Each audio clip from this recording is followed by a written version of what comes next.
things that were right. We've taken control of the oil in the Middle East, the oil that we're talking about. We're talking about the significance of the passage of time, right? The significance of the passage of time. So when you think about it, there is great significance to the passage of time in terms of what we need to do to lay these wires, what we need to do to create. We choose truth over fact. America's a nation unit can be defined in a single word.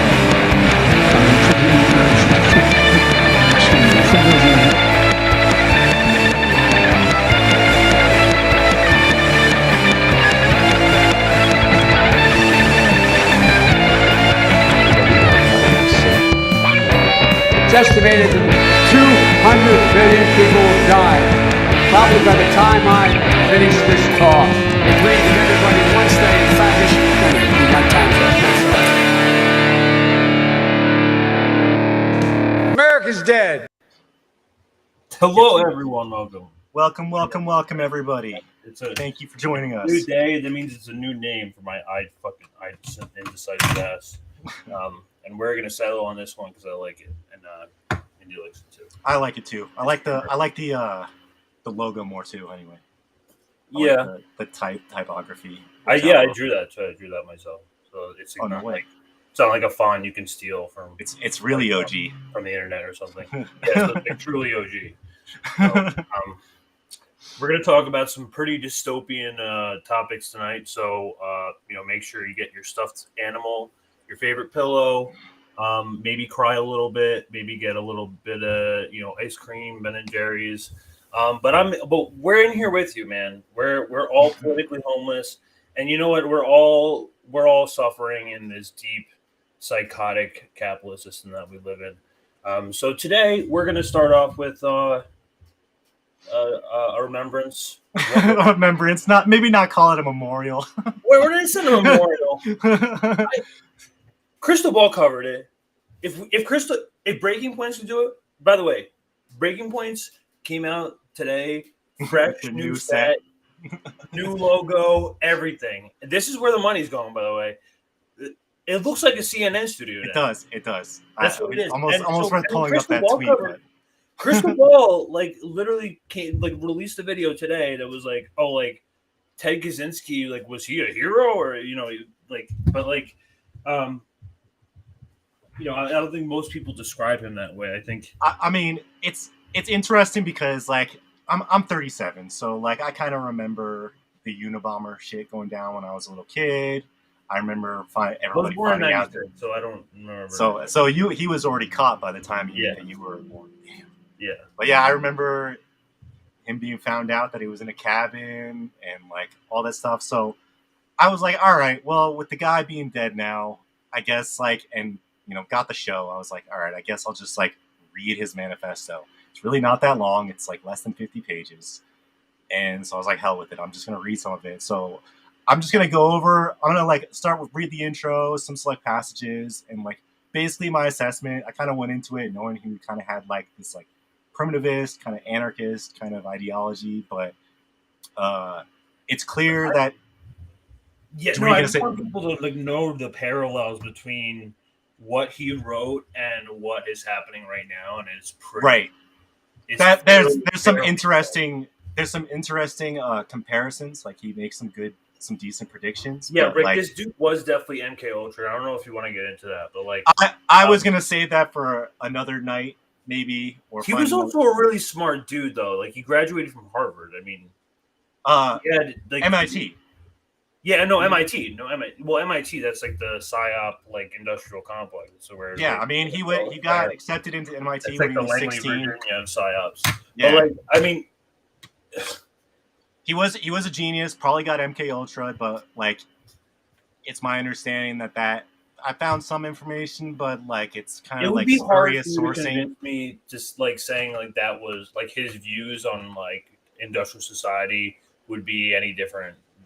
For I don't think that occurred after his MK. Well, so what is interesting, and I guess this is a good transition into starting to get into it, is that his critique after you read about half of the manifesto, he starts getting into solutions and where do we go from here sort of thing. and his critique is really like what he hates about technology is really what he hates about how capitalists use technology to control us. So if he like, and then I'm thinking, all right, well, he was in a cabin. Maybe he wasn't just like surrounded by theory and couldn't just pick up Marx and like have a better understanding of like what was going on. But I kind of after I criticize the left a lot in there. excuse me, yeah, he criticizes a full communist. I think he had like some like anti-capitalist like. I would say he definitely goes after liberalism. He calls it leftism, but he goes after liberals like quite a bit in it. He goes after conservatism a little bit. He is like obviously like anti-duopoly, and he sees all those things that we see. But his analysis and kind of coming to a conclusion is like kind of crazy, not really fleshed out. But well, I mean, obviously you can see why. I mean, like I don't want to say like I guess crazy might be the wrong word because it's just I would say if he had done some more reading and seen what other people in the past had come across and like discovered in terms of like political and economic revolutions and that sort of stuff, maybe he could have had like a more cogent manifesto. But it's clear that I don't think he has that much theory under his belt. So a lot of it is actually impressive. His stuff about his critique on liberalism is like on point. He calls it leftism, so like we can just kind of put that aside, and at the same time we can kind of acknowledge that maybe we, like the people who are out of the duopoly and kind of like awakened, don't really like buy into all this shit. Maybe we are like post-left and we don't associate as left or right. And that's kind of where Kazynski's coming from, where he's an anarchist, but like, and he critiques conservatives, he critiques liberals, and kind of goes in this like primitivist deep end. But for the sake of like, clearing up that like conflation, he says leftism, he's talking about liberals. He even makes a mention later in it where he's like, it's not really defined that well, but he's talking about liberalism. So I guess, okay, you wanted to share your screen? Because I guess we could just start. I just wanted to straight up read the introduction. Yeah. If you need help reading, let me know, by the way. We get popcorn. Do you want me to share? I'll share my screen then. Oh, okay. Make it on this. But, yeah, Gamer for This Life. is really interesting, though, because it makes me think. It makes me think that, like, maybe, like, perhaps, like, all these, like, psychological, like, political dogmas have, like, always existed in these factions, but, like, we just don't realize it. And they really seem to like repeat themselves over and over again, but they just it's just because it's like cyclical. Am I making I completely agree with you there. Yeah. Okay. And as we go through this, you'll see, and I mean, you said you read it a long time ago. You read it before I did. His analysis on this stuff is some of it, like the first quarter of it is like pretty decent, and then it just starts getting where he's kind of like trying to fill in the blanks and he doesn't know how to do it. So can you see my screen? Is this like good enough font? You want me to make it a little bigger? Yeah, zoom in a little bit more. All right, so there we go. All right, so anyway, like part of just a little bit of history, part of him giving himself up was under the conditions that his manifesto was published on Washington Post, and I think, who was the other one? New York Times. And amazingly enough, they're still there. They're still cached. They're still in there. So if you want to check it out, it's 35,000 words. It's not super long. At least like the first 50 paragraphs or so are kind of interesting to me, and I think he nails it. So I don't want to say nails it. I still want to be careful about that, but I think he has some very good critiques, so we'll talk a little bit about that. So anyway, industrial society and its future. Introduction. The Industrial Revolution and its consequences have been disaster for the human race. I also want to say, as he's talking about industrial revolution and industrial society, you can kind of almost substitute that for capitalism, and it almost makes more sense. They have greatly increased the life expectancy of those of us who have lived in advanced countries, but they have destabilized society, have made life unfulfilling, have subjected human beings to indignities, have led to widespread psychological suffering, in the third world to physical suffering as well, and have inflicted severe damage on the natural world. The continued development of technology will worsen the situation, will certainly subject human beings to greater indignities and inflict greater damage on the natural world. It will probably lead to greater social disruption and psychological suffering, and it may lead to increased physical suffering even in advanced countries.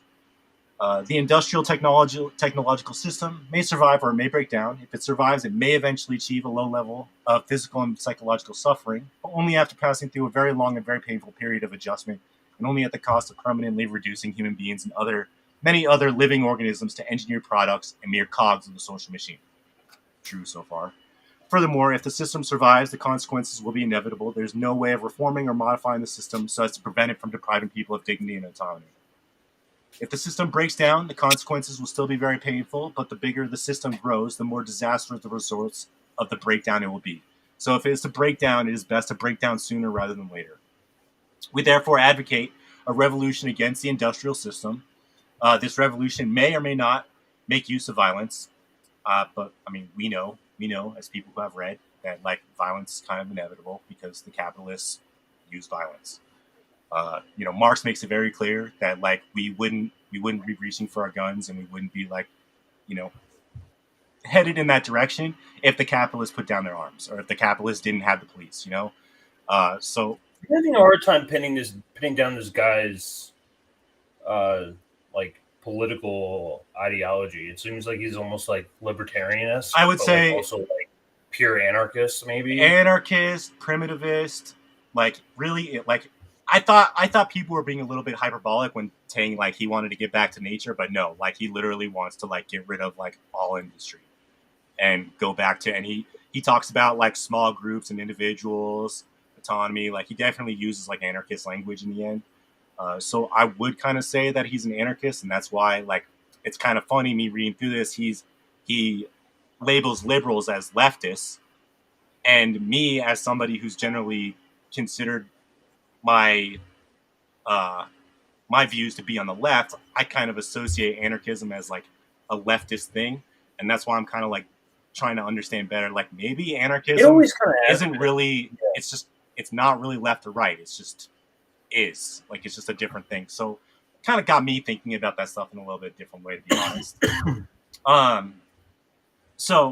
But we do outline in a very general way the measures that those who hate the industrial system should take in order to prepare their way for a revolution against that form of society. This is not to be a political revolution. Its objective will be to overthrow not governments, but the economic and technological basis of the present society.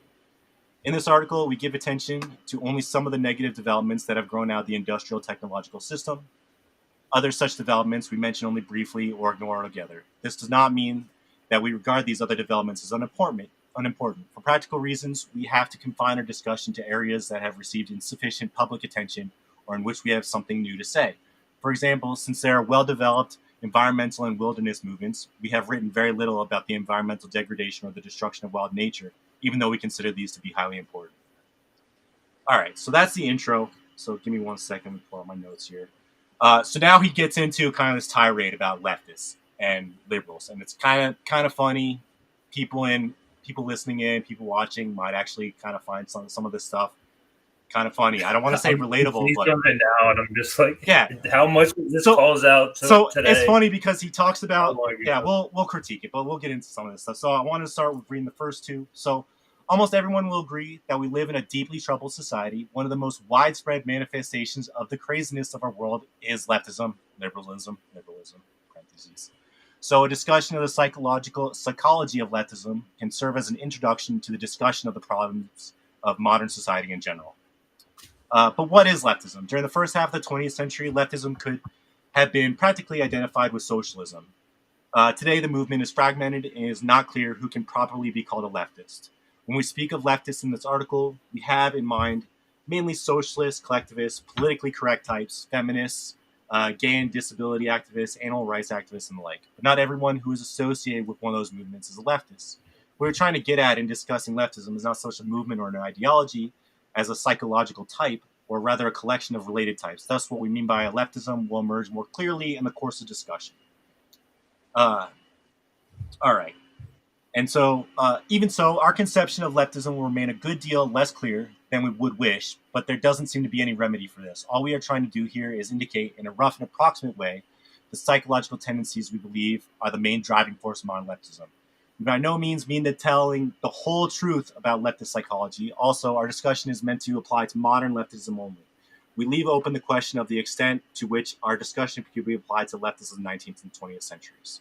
So again, he's kind of making the distinction between, how liberals have co-opted the leftist movement in recent years, and still recognizing that you had like leftism in the 19th and 20th century during, that was probably more true to actual leftist social and political ideology than what the liberals have co-opted today. And I ultimately I kind of agree with his conclusion here, where he's saying that how modern leftism serves as the introduction to the discussion of modern society's current problems. Because honestly, if you look at the political spectrum and you look at people on the right versus people on the left, Mm-hmm. He's right. Where the right, it doesn't have that many divided groups. It's usually just Trump or DeSantis, as it is right now. Right. But the left is fragmented into so many different groups. I was listening to the RBN stream today, where they had a bunch of Green Party members on, Mm-hmm. and they were all saying that if we can get rid of the Marianne shit, if we can get rid of the RFK shit, and we can all get if we can get Green Party, People's Party, the Marianne people, we can get all these people together around Cornel West, we'd actually have something going for us. But it's so fragmented into these camps, and it's so tribal, and it's divided, and it's for that. It's that on purpose. I mean, it's all psychological. Yeah. But I mean, that sort of to me really brings in the essence of what modern left, or at least of what modern leftism is, in terms of the discourse. At least. It's I mean, people. I mean, me and Joe just made 3-minute videos on Jordan for the past 24 hours. So it's it and to a sense, Jordan, when he's talking to Due Dissidents in that interview, he's he has a point in his article that he wrote, but the problem is that he follows none of it. Right. And he shows no sort of principle whatsoever, and is very clearly a partisan hag, and has bias, even though he doesn't want to admit it. Doesn't want to admit it, yeah. Well, and that's but other than that, I don't want that's what I'm just saying. I just want to illustrate further. And that's part of where. So I know, not to get too deep in the weeds and kind of these polemics that we have, but leftist is kind of quote unquote leftist infighting that we see, I think, is a result of people who would, see themselves as generally on the left, but they got co-opted by liberals, which is people who are familiar know that liberalism is mostly right-wing and fascist or centrist, at the very least, not left in the slightest. We'll start getting into that stuff in here. But I think what we're going through right now is, as you said, just the idea of having multiple parties creates divisions in itself. So I'm kind of the opinion, instead of trying to corner people into parties, we should have no parties. No parties. But so that's why I kind of advocate more for people running independent than, say, for the Green Party. Because independent has no affiliation. And I think I think we're at the point where things are getting so complex in society where we have things that maybe used to be or are more classically defined as being on the left, and because of the way society is today, it doesn't really fit that mold anymore. Or we see how things social things that we care about, or things that we analyze and see that are about class, get co-opted and get turned into things that are about race or gender, or all these different things that take also the left has shifted. The Overton window has been gone so far to the right. Even Obama admits himself that if he was president yeah. in the 90s, he would be a modern Republican. Yep. And that's true. Yep, he definitely said that. Probably worse. He'd probably be worse, actually. But yeah, so let's get into a couple of these, because I think I started finding some of these kind of amusing. Again, Ted K, I can tell, doesn't really have a theoretical background, so his stuff is just coming from him kind of discovering this stuff and kind of waking up, I guess, in a way, it's kind of interesting how he defines these things. So feelings of inferiority, again, and this is about liberals. So you know how, like, we always talk about how liberals kind of have this, like, victim complex where they want to feel like they have a reason to feel sad about themselves and go on TikTok and advertise that to everybody, right? So, like, Ted K. Yeah, you see this in parallel Like, with like he liberal, talks- like modern yeah. victimization. That's basically what That's it what is. he's talking about. He's like, these guys playing the victim. Yeah, and I wouldn't like prescribe that to an entire like political ideology. That just tends to be the traits among these, like the psychological traits amongst these groups. I would agree with that. So feelings of inferiority for leftists, this is like part of their, or liberals, this is part of the ideology.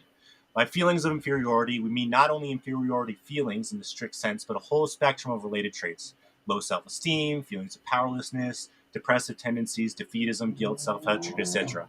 We argue that modern leftists tend to have some such feelings, possibly more or less repressed, and that these feelings are decisive in determining the direction of modern leftism. When someone interprets as derogatory almost anything that is said about him or about groups with whom he identifies, we include that he has inferiority feelings or low self-esteem. This tendency is pronounced among minority rights activists, whether or not they belong to the minority groups which they defend.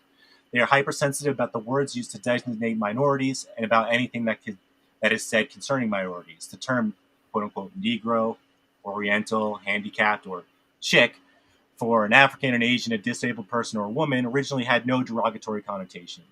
Quote-unquote, broad and chick were merely the feminine equivalents of, quote-unquote, dude or guy or fellow. The negative connotations have been attached to these terms by the activists themselves. Some animal rights activists have gone so far to reject the word pet and insist on replacement by animal companion. Leftist anthropologists go to great lengths to avoid saying anything about primitive peoples that could conceivably be interpreted as negative. They want to replace the word primitive by non-literate. They seem almost paranoid about anything that might suggest that anything primitive cultures is inferior to our own. We do not mean to imply that primitive cultures are inferior to ours. We merely point out the hypersensitivity of leftist anthropologists. So I think that's kind of a salient point. He's basically saying how the political correctness, which we see all the time, we see with censorship, like how easy is it to get censored on Twitter, just by saying something that somebody doesn't agree with. So I think, and criticism too. If you see it, like a lot of these, like liberals are like way more hostile than libertarians are. I say that all the time. Like it's way more easier to organize with libertarians because they're like less, like characteristically more right. open-minded. They're not as like putting themselves into these groups and have these purity tests. So though, let's see. Those who are most sensitive about politically incorrect terminology are not the average black ghetto dweller, Asian immigrant, abused woman, or disabled person, but a minority of activists, many of whom do not even belong to any quote-unquote oppressed group, but come from privileged strata of society. Political correctness has a stronghold among university professors who have secure employment with comfortable salaries, and the majority of whom are heterosexual white males from middle to upper middle class families. Tell me he didn't just talk about the PMC right there in academia. So he's basically saying that liberalism is academia and PMC. So like he's basically already making, and I agree with this, that like the liberal ideology is more or less the ruling class ideology, and that it's passed down through academia, through universities, and that is mainly reserved for kind of petty bourgeois class people. He says, white males, I think, white, I don't know. I think that's some argument. There's some argument there, but I think making majority of that point is accurate. Well, no, he does make a point. Like historically, like even during Vietnam, the majority of protesters, you wouldn't have Vietnam protests if it wasn't for liberals. You wouldn't have Iraq protests if it wasn't for liberals. Mm-hmm. Like I love the song, the Phil Ox song, the "Love Me, I'm a Liberal." Yeah, Describe. That's a good point. So this is kind of funny. Feminists are desperately anxious to prove that women are not as strong as capable. Women are as strong and as capable as men. Like Andrew Todd. Clearly, they are nagged by a fear that women may not be as strong and capable as men. So again, he's kind of like mischaracterizing feminism here. I think he's kind of like attaching it to like liberal feminism, because I don't think that's really like a fleshed out understanding of feminism at all. I think he's just So this is it's clearly just a made up when was this written? 80s, 90s. So like this is 90s. clearly, yeah, like clearly it's new. Oh age. yeah, I guess new age fem. Okay, I get what you're saying. That makes sense now historically. Leftists tend to hate anything that has an image of being strong, good, and successful. They hate America. They hate Western civilization. They hate white males. They hate rationality. The reasons that leftists give for hating the West, etc., clearly do not correspond with their real motives. They say they hate the West because it is warlike, imperialistic, sexist, ethnocentric, and so forth. Where these same faults appear in socialist countries or in primitive cultures, the leftists find excuses for them. At best, he grudgingly admits that they exist, whereas he enthusiastically points out and often exaggerates these faults where they appear in Western civilization. Thus, it is clear that these faults are not the leftist real motive for hating America and the West. He hates America and the West because they are strong and successful. There's some. What's interesting about that passage is that he's kind of like invoking a little bit of Chomsky here, talking about how propaganda kind of influences how people view our society and how people will either admonish or talk shit about other countries that may be doing the same thing. So I think there's some like interesting things there. Like he makes it very clear, like, yes, the West is warlike, imperialist, sexist, etc., etc. And then he says, kind of goes into like the propaganda thing where you have what's the thing from manufacturing consent? You have the like the good guys and the bad yeah, guys. the victims, the two different types of victims, the worthy and unworthy victims. Yeah, exactly. Yeah, which is very accurate. Let's see, and then we can skip to here. So modern leftist philosophers tend to dismiss reason, science, objective reality, and to insist that everything is culturally relative. What the fuck does that sound like? That sounds like wokeism to me. so Zizek. It is true that one can ask serious questions about the foundations of scientific knowledge and about how, if at all, the concept of objective reality can be defined, but it's obvious that modern leftist philosophers are not simply cool-headed logicians systematically analyzing the foundations of knowledge. They are deeply involved emotionally in their attack on truth and reality. They attack these concepts because of their own psychological needs. One thing their attack is an outlet for hostility, and to the extent that it is successful, it satisfies the drive for power. More importantly, the leftists hate science and rationality because they classify certain beliefs as true, successful, superior, etc., and rationality because they classify certain beliefs and other beliefs as false, failed, or inferior. The leftist feelings of inferiority run so deep that he cannot tolerate any classification of some things as successful or superior and other things as failed or inferior. This also underlies the rejection by many leftists of the concept of mental illness and the utility of IQ tests. Leftists are antagonistic to genetic explanations of human abilities or behavior because such explanations tend to make some persons appear superior or inferior to others. Leftists prefer to give society the credit or blame for an individual's ability or lack of it. Thus, if a person is inferior, it is not his fault but society's because he has not been brought up properly. No offense, he literally just brought up like the modern transgender movement. He did, didn't he? I didn't want to say anything, but yeah, like I mean, I think it's like woke culture is better. The psychology of it, like how, like at least the hostile parts of it, where there's no sort of explanation where you can not like at least the ones that don't tolerate calling yourself a mommy milker or some shit like that. Like, what? Like it's kind of almost. I mean, it's completely clownish to the point where we're at right now. But yeah, I mean, I pretty much did the nail. I would say that. I mean, you could say the transgender ideology movement, or just woke, and I think kind of like the woke kind of stuff in general. It's kind of where I see this coming from. Yeah, this more. It's kind of like a wokeness kind of like cloud. But yeah. I mean, you say like he says like a lot of the like woke stuff, and we've talked about it before, where like the trans stuff is like rooted in liberalism is rooted in idealism, relativism. It's not real. It's not rooted in objective reality. So like one of the critiques of like gender ideology is like using dialectical materialism, going back to the objective reality. So I think he kind of has a fair critique there, and I think that's why like you see liberals get so angry when you push back a little bit, because they don't have a science to fall back on, they don't have an objective reality to fall back on. It's like, believe it because we told you to, sort of thing. And like, it's all dream. Yeah, you're kind of breaking the fourth wall for them. It's not based on anything. If you're not talking in terms of dialectics, you're probably a Fed. Or just, I mean, like, I'll give people the benefit of the doubt, but the problem is like, that like we need to have like a proper analysis of this stuff, and he kind of nails it. Like, these guys are just like not an objective reality with a lot of their points, and it's just rooted in kind of this like fairy tale stuff about how it should be, or how like anyway, how they imagine the world. Yeah. Just like how they think things should be in a vacuum in their head in a perfect society, and that's not really the way the world works. Leftists may claim that their activism is motivated by compassion or by moral principles, and moral principle does play a role for the leftists of the over-socialized type. But compassion and moral principle cannot be the main motives for leftist activism.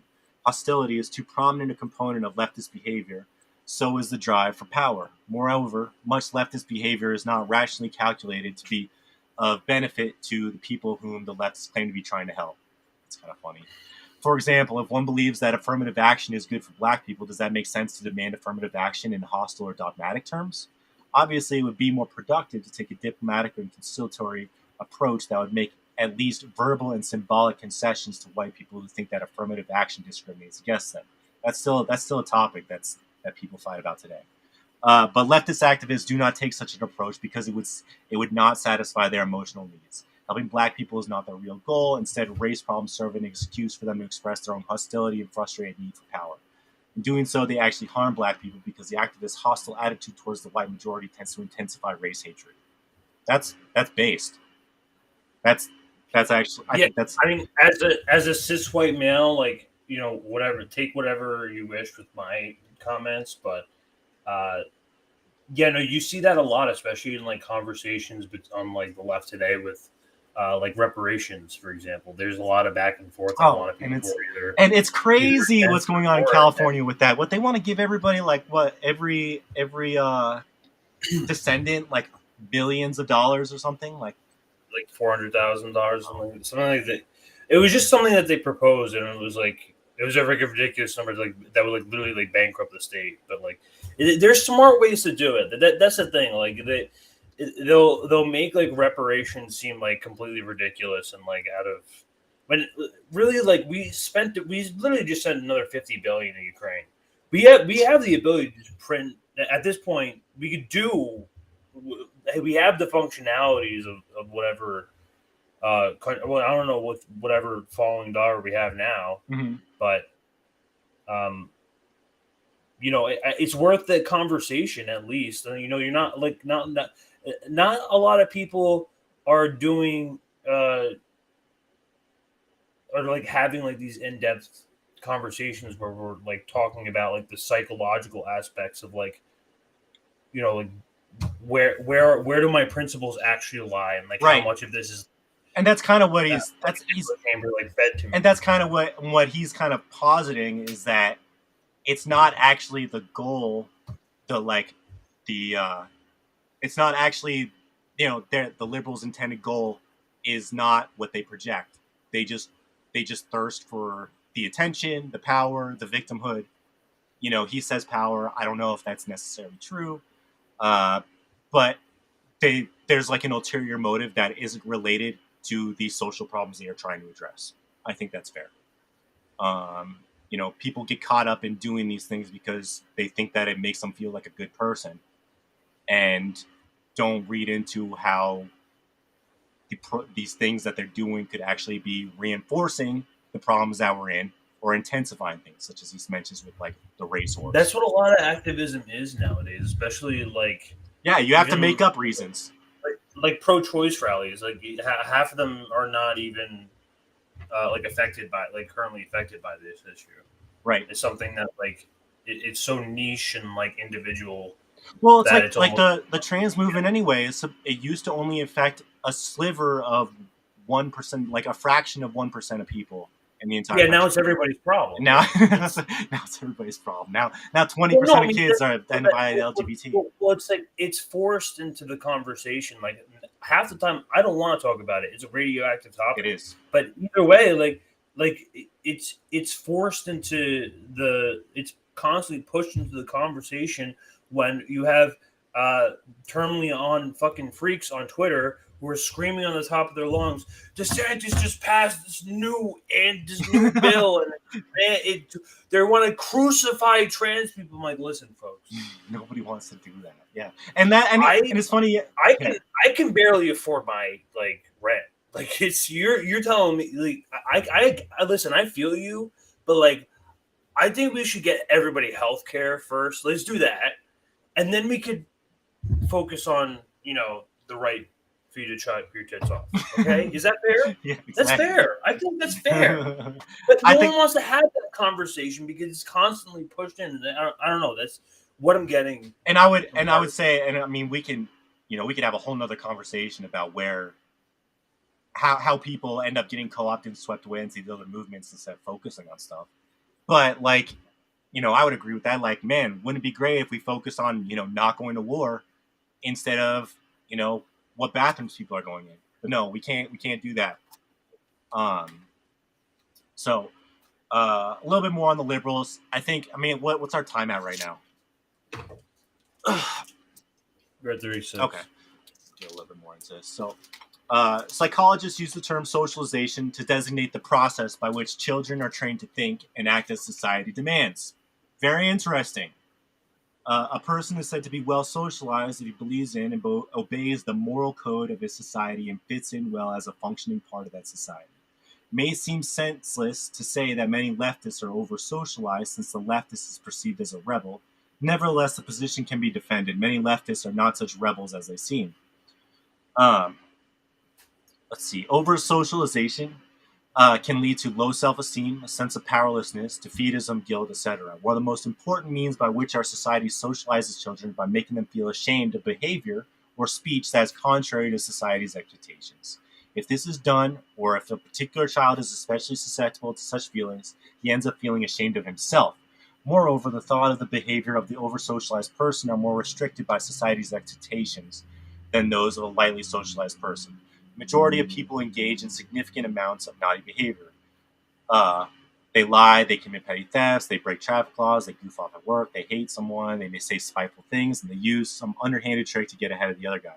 The over-socialized person cannot do these things, or if he does do them, he generates in himself a sense of shame and self-hatred. The over-socialized person cannot even experience without guilt, thoughts, or feelings that are contrary to the accepted morality. He cannot think unclean thoughts, and socialization is not just a matter of morality. We are socialized to conform to the many norms of behavior that do not fall under the heading of morality. Thus, the over-socialized person is kept on a psychological leash and spends his life running on rails that the society has laid down for him. Many over-socialized people, this results in a sense of constraint and powerlessness that can be severe hardship. We suggest that over-socialization is among one of the more serious cruelties that human beings inflict on one another. It's kind of like I feel like it's a form of because when we're talking about over-socialization nowadays, now we're talking about social media. It's funny because I was saying that too. Like I was like, oh, this is like the terminally online crowd, or like the people who are in front of MSNBC all day. It's like almost the opposite because we're so severely isolated that what the internet provides is just a constant stimuli within your environment, but it's all fake. But you're obviously your subconscious isn't processing that in real time. So you think subconsciously you're thinking all of these things are real. When you wake up first thing in the morning and you check Twitter, it's like waking up in the morning and everyone is in your bedroom. Right, exactly. You know what I mean? Psychologically, that's what it's doing, and I get what you're. That's a good that's point. The over-socialization aspect of it, but it's really literally just on your phone, physically. Over-socialization, it's mental, and it's interesting because there's kind of there's the over-socialized liberal who you have those terminally online warriors and et cetera, and I think it's because I kind of experienced almost like an over socialization from like the other direction, whereas like I experienced this like stimuli, and then started like waking up to things, and then it like really like fucked with my head, and kind of had to like retrain myself. And so it's kind of like saying that like liberals are stuck in this like thought process where they need to be like around other liberals who feel the same way, and they kind of get into this kind of echo chamber, and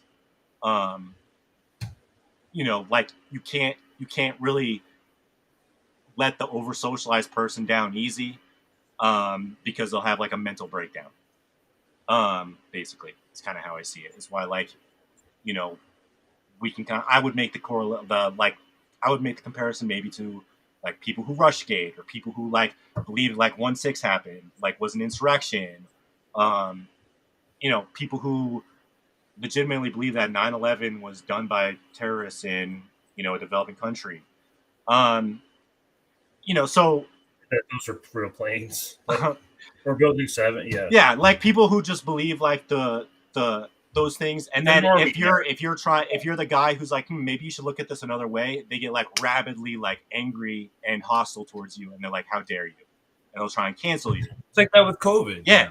COVID, I mean, any of these things that we're talking about. So I mean, I think it's like kind of a salient point where there are these people who are just completely invested into this liberal ideology, and trying to expose them to something that is a little bit different or outside of their Overton window or outside their acceptable line of thinking, they lose their shit.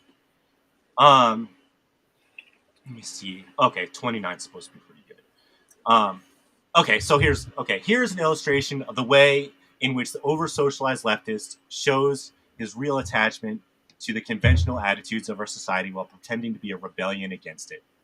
Many leftists push for affirmative action for moving black people into high-prestige jobs, for improved education in black schools, and more money for such schools. The way of life of the black underclass, quote-unquote, they regard as a social disgrace. They want to integrate the black man into the system, make him a business executive, a lawyer, a scientist, just like the middle-class white people.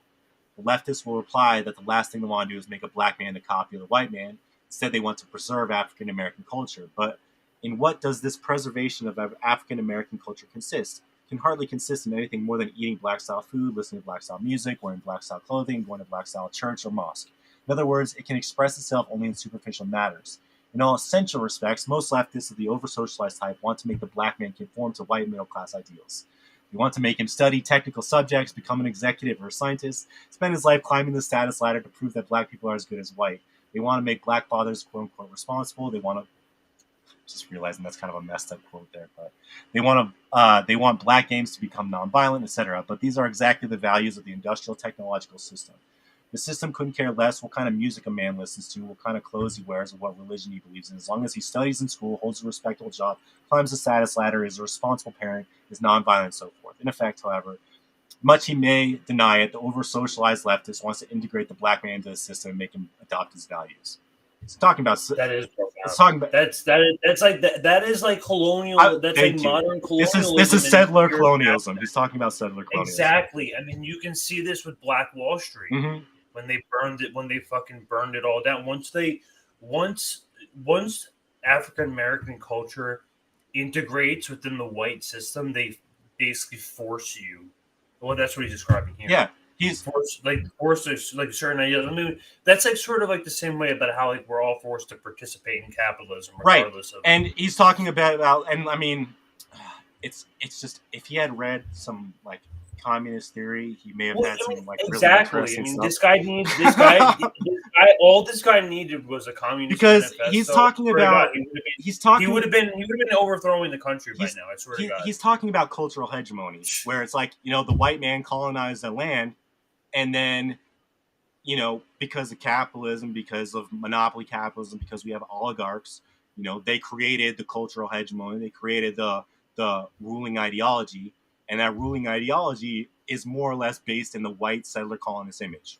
So I think he's making a really, really, really good really good thing there. Like, I think if we can look back and like, he's making an example using black people as an example. But I think we can see how this applies all across culture.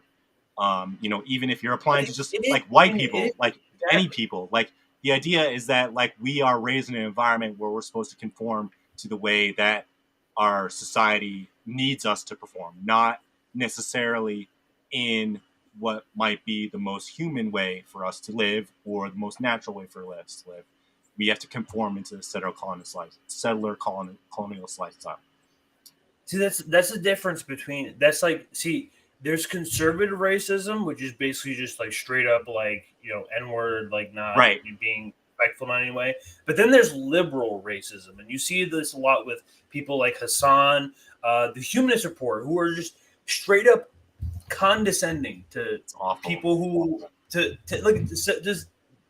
plenty of black creators and plenty of like other without any sort of regard about what the optics look like, and regardless of that, it doesn't even matter. Just the matter of respect that you would observe and the difference of treatment amongst other people. Like this is just how liberals operate in their mind. This is their. But the thing, it's like kind of like the white savior thing, the white savior complex. It's the white savior. Part of it is the white savior complex. Yeah. So I think that's like that last passage probably like one of my favorites. So I know we're kind of going a little bit. I'm just going to do a couple probably more passages here and then kind of just like give you guys a breakdown kind of the rest of it. So the problems of leftists are indicative of the problems of our society as a whole. Low self-esteem, depressive tendencies, and defeatism are not restricted to the left, though they are especially noticeable in the left. They are widespread in our society, and today's society tries to socialize us to a greater extent than any previous society. We have been told by experts how to eat, how to exercise, how to make love, how to raise their kids, and so forth. So I think for the sake of time, that's probably like a good little nugget right there to kind of get started with. Like, I mean, guys, it is only 50 pages, for a sense of like, just kind of being exposed to it. It's kind of interesting. I would say he kind of goes into fleshing out. I think we can offer a good abridged version of this.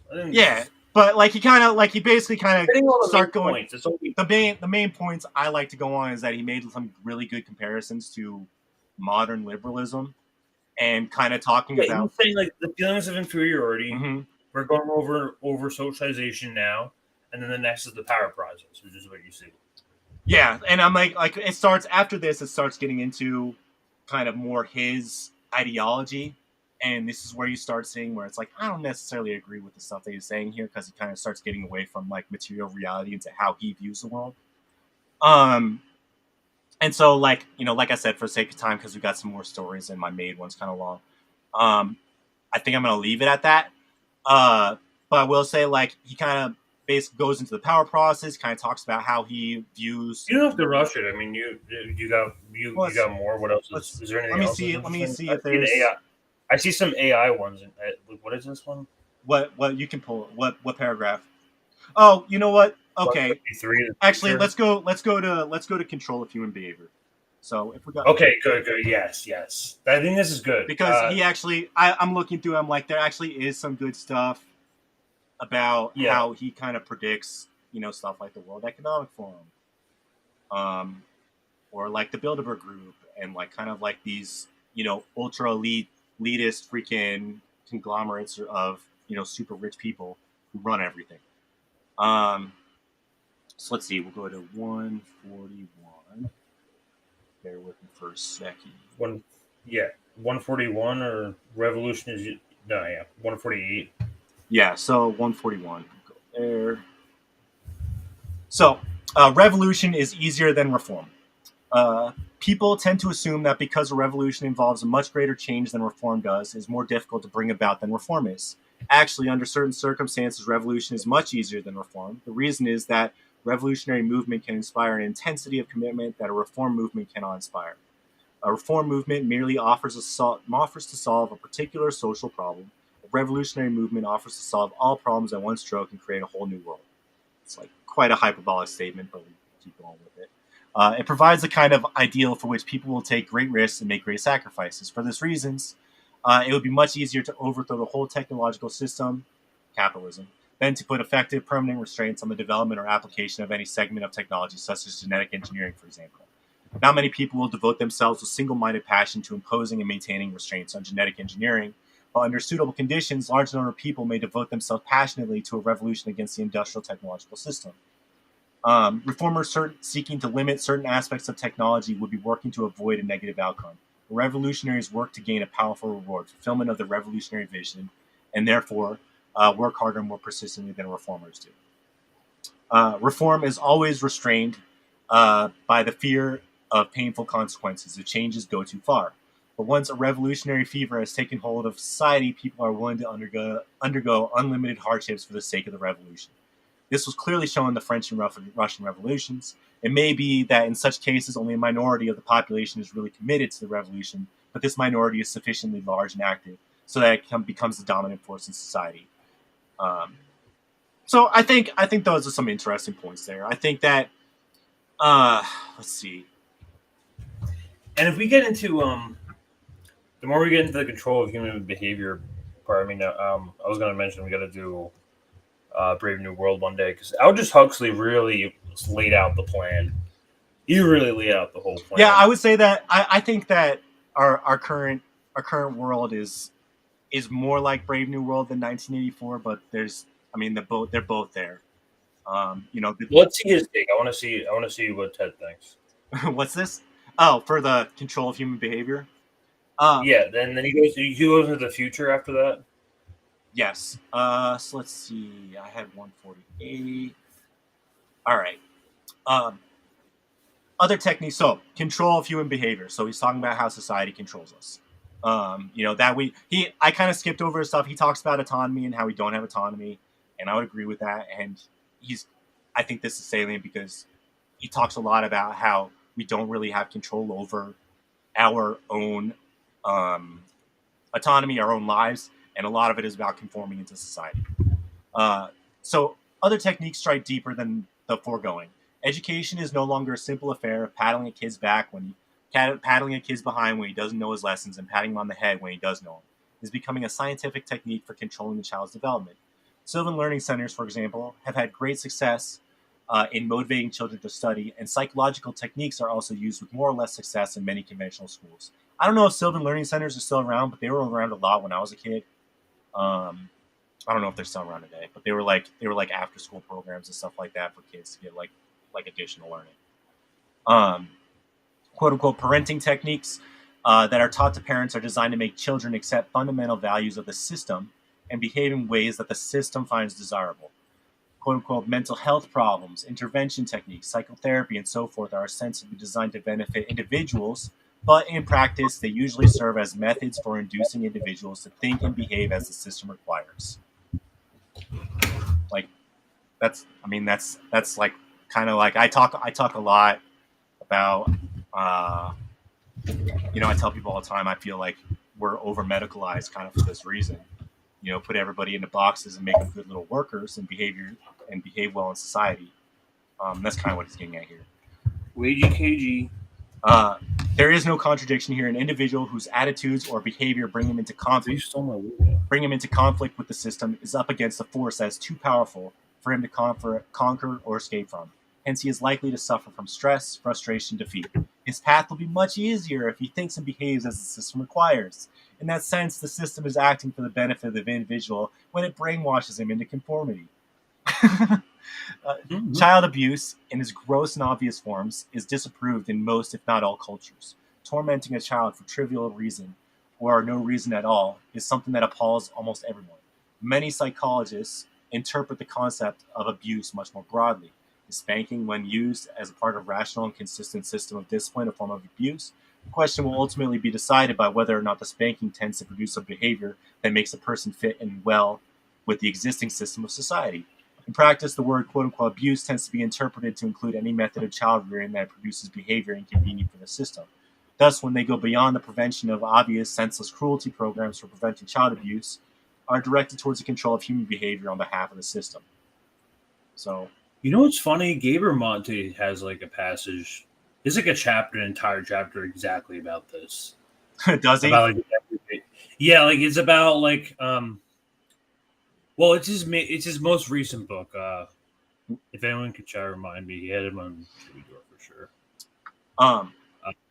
But he talks about like the decrease in like spanking or as like a consistent form of discipline throughout the years or the decades, and like nowadays it's like he describes about like how like cultural like preventional systems of like what we consider abuse versus traditional Child rearing.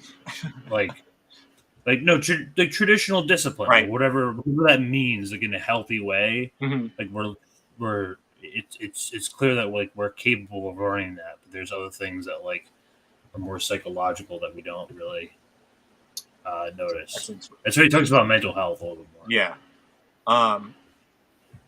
It's like, let me see, 157. So this is kind of interesting. This is where I think he kind of makes a prediction about world economic forum type stuff. Assuming that industrial society survives, it is likely that technology will eventually acquire something approaching complete control over human behavior. It has been established beyond any rational doubt that human thought and behavior have a largely biological basis. As experimenters have demonstrated, feelings such as hunger, pleasure, anger, and fear can be turned on and off by electrical stimulation of appropriate parts of the brain. Memories can be destroyed by damaging parts of the brain, or they can be brought to the surface by electrical stimulation. Hallucinations can be induced, or moods changed by drugs. There may or may not be a immaterial human soul, but if there is one, it's clearly less powerful than the biological mechanisms of human behavior. For if that were not the case, then researchers would not be so easy to manipulate human feelings and behavior with drugs and electrical currents. I'm not sure if that was the one. Okay. Maybe they did like an MK Ultra experiment on him, and they just told him everything. So, I mean, I think we might see that stuff come out in the future now that he's deceased. I mean, we didn't even get into his history, but there's like this thing where there was like this thing that went out last week after he died saying that he like flirted with like autogynephilia and like kind of like transsexualism. And that sounds like something that would have been part of the MK Ultra thing. I want to pull up that thread. Yeah, I'll keep going. I'll find. Let's see. Here, some of my stuff. I don't know if I like accidentally copy and paste it. So let's see. I'm gonna go to the future. Okay, so we've skipped around a bunch. So this is what he sees in the future. So he wrote this ostensibly before 1995. So it's been about 30 years, 28 years. So let's see what he's discovered, because we obviously have not done anything revolutionary and have kept the course. If the machines are permitted to make all their own decisions, we can't make any conjectures as to the results, because it is impossible to guess how such machines might behave. We only point out the fate of the human race would be at the mercy of the machines. It might be argued that the human race would never be foolish enough to hand over all power to the machines, but we are suggesting neither that the human race would voluntarily turn power over to the machines, nor the machines would willfully seize power. What we do suggest is that human race might easily permit itself to drift into a position of such dependence on the machines that it would have no practical choice but to accept all the machines' decisions. As society and problems that face it become more and more complex, and as machines become more and more intelligent, people will let machines make more and more of the decisions for them. Simply because machine-made decisions will bring better results than man-made ones. Eventually, a stage may be reached at which the decisions necessary to keep the system running will be so complex that human beings will be incapable of making them intelligently. At that stage, the machines will be effective in effective control. People won't be able to just turn the machines off because they will be so dependent on them that turning them off would amount to suicide. So he's talking about AI here. That's incredible. He literally just said AI. Yeah, he's talking about AI here. So, and what's interesting? Did that exist back in the day besides like maybe like chess, like AI chess bots or something? What's that? How long ago when did AI like first come to? I mean, if you're talking about chess, like Deep Blue was in the early 90s. I think that was like the 90s. Yeah, that was in the 90s. Okay. So I would say that's probably where. That's not a fair. That's a pretty fair observation to make for this. Yeah, and what's also interesting is you can even see this being played out right now. Like I used a lot of like ChatGPT, and I'm kind of fascinated by this AI technology that we're seeing. So like I get caught up in these Twitter threads and seeing these AI bros kind of like pumping out like how they're using this technology, and it's exactly this trap that Ted K is outlining, that eventually we're going to become so dependent that it's not that the machines just seize control, it's that we use AI for so much stuff that eventually you're not going to be able to turn it off. Well, it's going to become central to our economy at one point. I mean, there's already a lot of AI in like that, like does kind of like does that stuff, but you know, like taking an easy example, like Adobe Photoshop, I think just came out with like an AI thing, and it's Adobe Firefly. Yeah, and it's not technically out, but like there's some beta. I've seen some of the stuff, but think about the people who went to like, you know, got their digital arts degrees and had to learn how to use Photoshop and learn use every single tool and all that stuff and became experts at it. You know, 10 years from now, the people who got their digital design degrees, they became, you know, I think it's easy to make that leap that in 10 years from now, they're just going to be experts at creating prompts, you know, or whatever that iteration of AI is going to be at that point. It's not going to be knowing how to use the tools. It's going to be knowing how to tell the AI how to give them the desired result.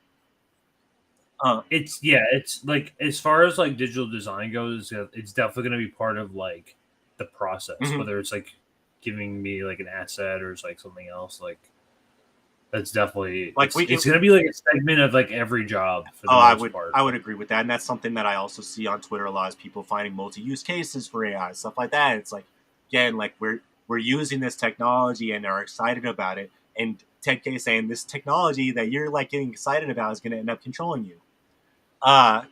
You're just not going to have the energy at some point as long as this Ukraine shit keeps going on. Right. Yeah, you're right. So here's kind of like the counterpoint to that. On the other hand, it is possible that human control over the machines may be retained. In that case, the average man may have control over certain private machines of his own, such as a car, his personal computer. That's kind of ironic about the car. But control over large systems of machines will be the hands of a tiny elite, just as it is today, with two differences. Right. Due to improved techniques, the elite will have greater control over the masses, and because human work will no longer be necessary, the masses will be superfluous, a useless burden on the system. If the elite is ruthless, they may simply decide to exterminate the mass of humanity. They are eugenic. Yep. If they are humane, they may use propaganda or other psychological or biological techniques to reduce the birth rate until the mass of humanity becomes extinct, leaving the world to die. Sounds a lot. Oh, can't say it. It's YouTube. Don't say it. Oh, you can't say it? We're on YouTube. You can't say the thing about... You can't say the OP? Like, what did we have over the last 3 years? You know, I'm not trying to... we can argue... Anyway, you know, we were argued that, you know, everything that was safe and effective, you know, you remember how that phrase was being used and kind of how that was playing out. Oh, that program. Yeah. that was another program. Or if the elite consists of soft-hearted liberals, they may decide to play the role of good shepherds to the rest of the human race. That's obviously not going to happen. They will see to it that everyone's physical needs are satisfied, that all children are raised under psychologically hygienic conditions, that everyone has a wholesome hobby to keep them busy, and that anyone who may become dissatisfied undergoes quote-unquote treatment to cure his problem. Of course, life will be so purposeless that people have to be biologically, physiologically, or psychologically engineered either to remove their need for the power process or to make them sublimate their drive for power into some harmless hobby. These engineered human beings may be happy in such a society. They most certainly will not be free. They will be reduced to the status of domestic animals. So I don't know how deep some of our viewers have gone into kind of like the WEF agenda and all that stuff, but, you know, they make a lot of references to the useless eaters. They kind of want to kill off, you know, or reduce basically 80% of the population to kind of squalor.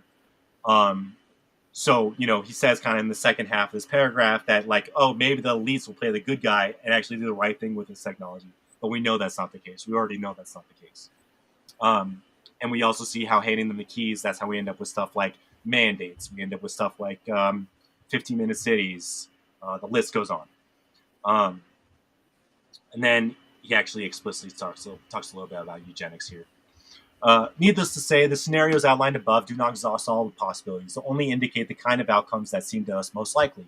We can envision no plausible scenarios that are any more palatable than the ones we've just described. It is overwhelmingly probable that if the industrial technological system survives the next 40 to 100 years, it will by that time have developed certain general characteristics. Individuals, at least those of the bourgeois type, who are integrated into the system and make it run, and who therefore have all the power, will be more dependent than ever on large organizations. They will be more quote-unquote socialized than ever, and their physical and mental qualities to a significant extent, possibly to a very great extent, will be those of engineered into them rather than being the results of chance or of God's will or whatever. And whatever may be left of wild nature will be reduced to remnants preserved for scientific study and kept under the supervision and management of scientists, hence it will no longer be truly wild.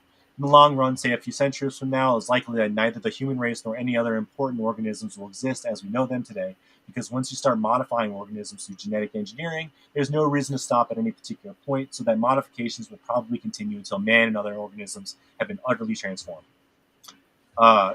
So I'm just reading this again. It's kind of crazy that he's talking about genetic modification in 1994. Because I don't even think CRISPR. When did CRISPR come out? I don't think CRISPR came out until closer to. Well, I don't know, but I think it's kind of crazy for him to make that kind of call that genetic engineering is happening. And again, we are seeing the vaccines that we got for the last 3 years were made of modified RNA. So I think it's a salient point. 40 to 100 years. So we're at just under 50 years later. Or no, not 50 years. We're just under 30 years later, and we're already seeing this stuff happen. So he actually was more conservative on his estimations of what's actually happening today. So if he was still alive today, or I guess maybe from his prison cell, he was like, damn, these people fuck things up way faster than I thought. So I think that's probably pretty good at that point. At the end, it's kind of funny. He goes back into kind of anarchist ideology, starts talking about the strategy, which is basically if people are kind of familiar with like worker organizing, you have that kind of 3-step process that kind of is in all our heads: agitate, educate, organize. That's basically what he's talking about here. We got to agitate people. We got to get them pissed off. We got to show them that the system is fucked up. We got to keep probably like poking it, and show them what the solution is, and then we got to get then we got to change the system. So that's what he's talking about. That's fairly straightforward at the end. But that's kind of like the quick and dirty of that. Again, it's only 35,000 words. I kind of skimmed through like the last half of it because it gets kind of repetitive. But it's kind of funny to see this guy who wrote this stuff over almost 30 years ago or so, and was kind of on point with a lot of these points, especially when it comes to liberalism. And if he had done a little bit of theory, he may have, instead of blaming everything on technology, he may have made the correct critique. He should have and been like, it's not the problem that we have industrialized society. The problem is that we have industrial society in pursuit of capital, so they make decisions on capital instead of what's in the best interest of people. He could have had a completely different viewpoint if he had a little bit more theory behind him. So anyway, I went into this kind of having an open mind. I knew that obviously the guy had like a 167 IQ, was considered a genius. Let's dive into I have the thread pulled up here with the. This one's a little bit of a gag, but we'll close it off with this thread here. You want to pull it up on your screen? Yeah, this is how we're gonna have to talk about how Kaczynski is the greatest incel and trans person in history, and this is a Pride Month God, this is so thread. So a recap. Ted was born in 1942 in Chicago. He was very close to his younger brother, David, who would become relevant later in the story. He was bullied by classmates who called him a walking brain. Ted and his family worked hard, and he would go on to study at Harvard. While studying at Harvard, Ted was extremely lonely and could not find a partner. Ted also groomed to look extremely feminine, what we would call a femboy by modern standards.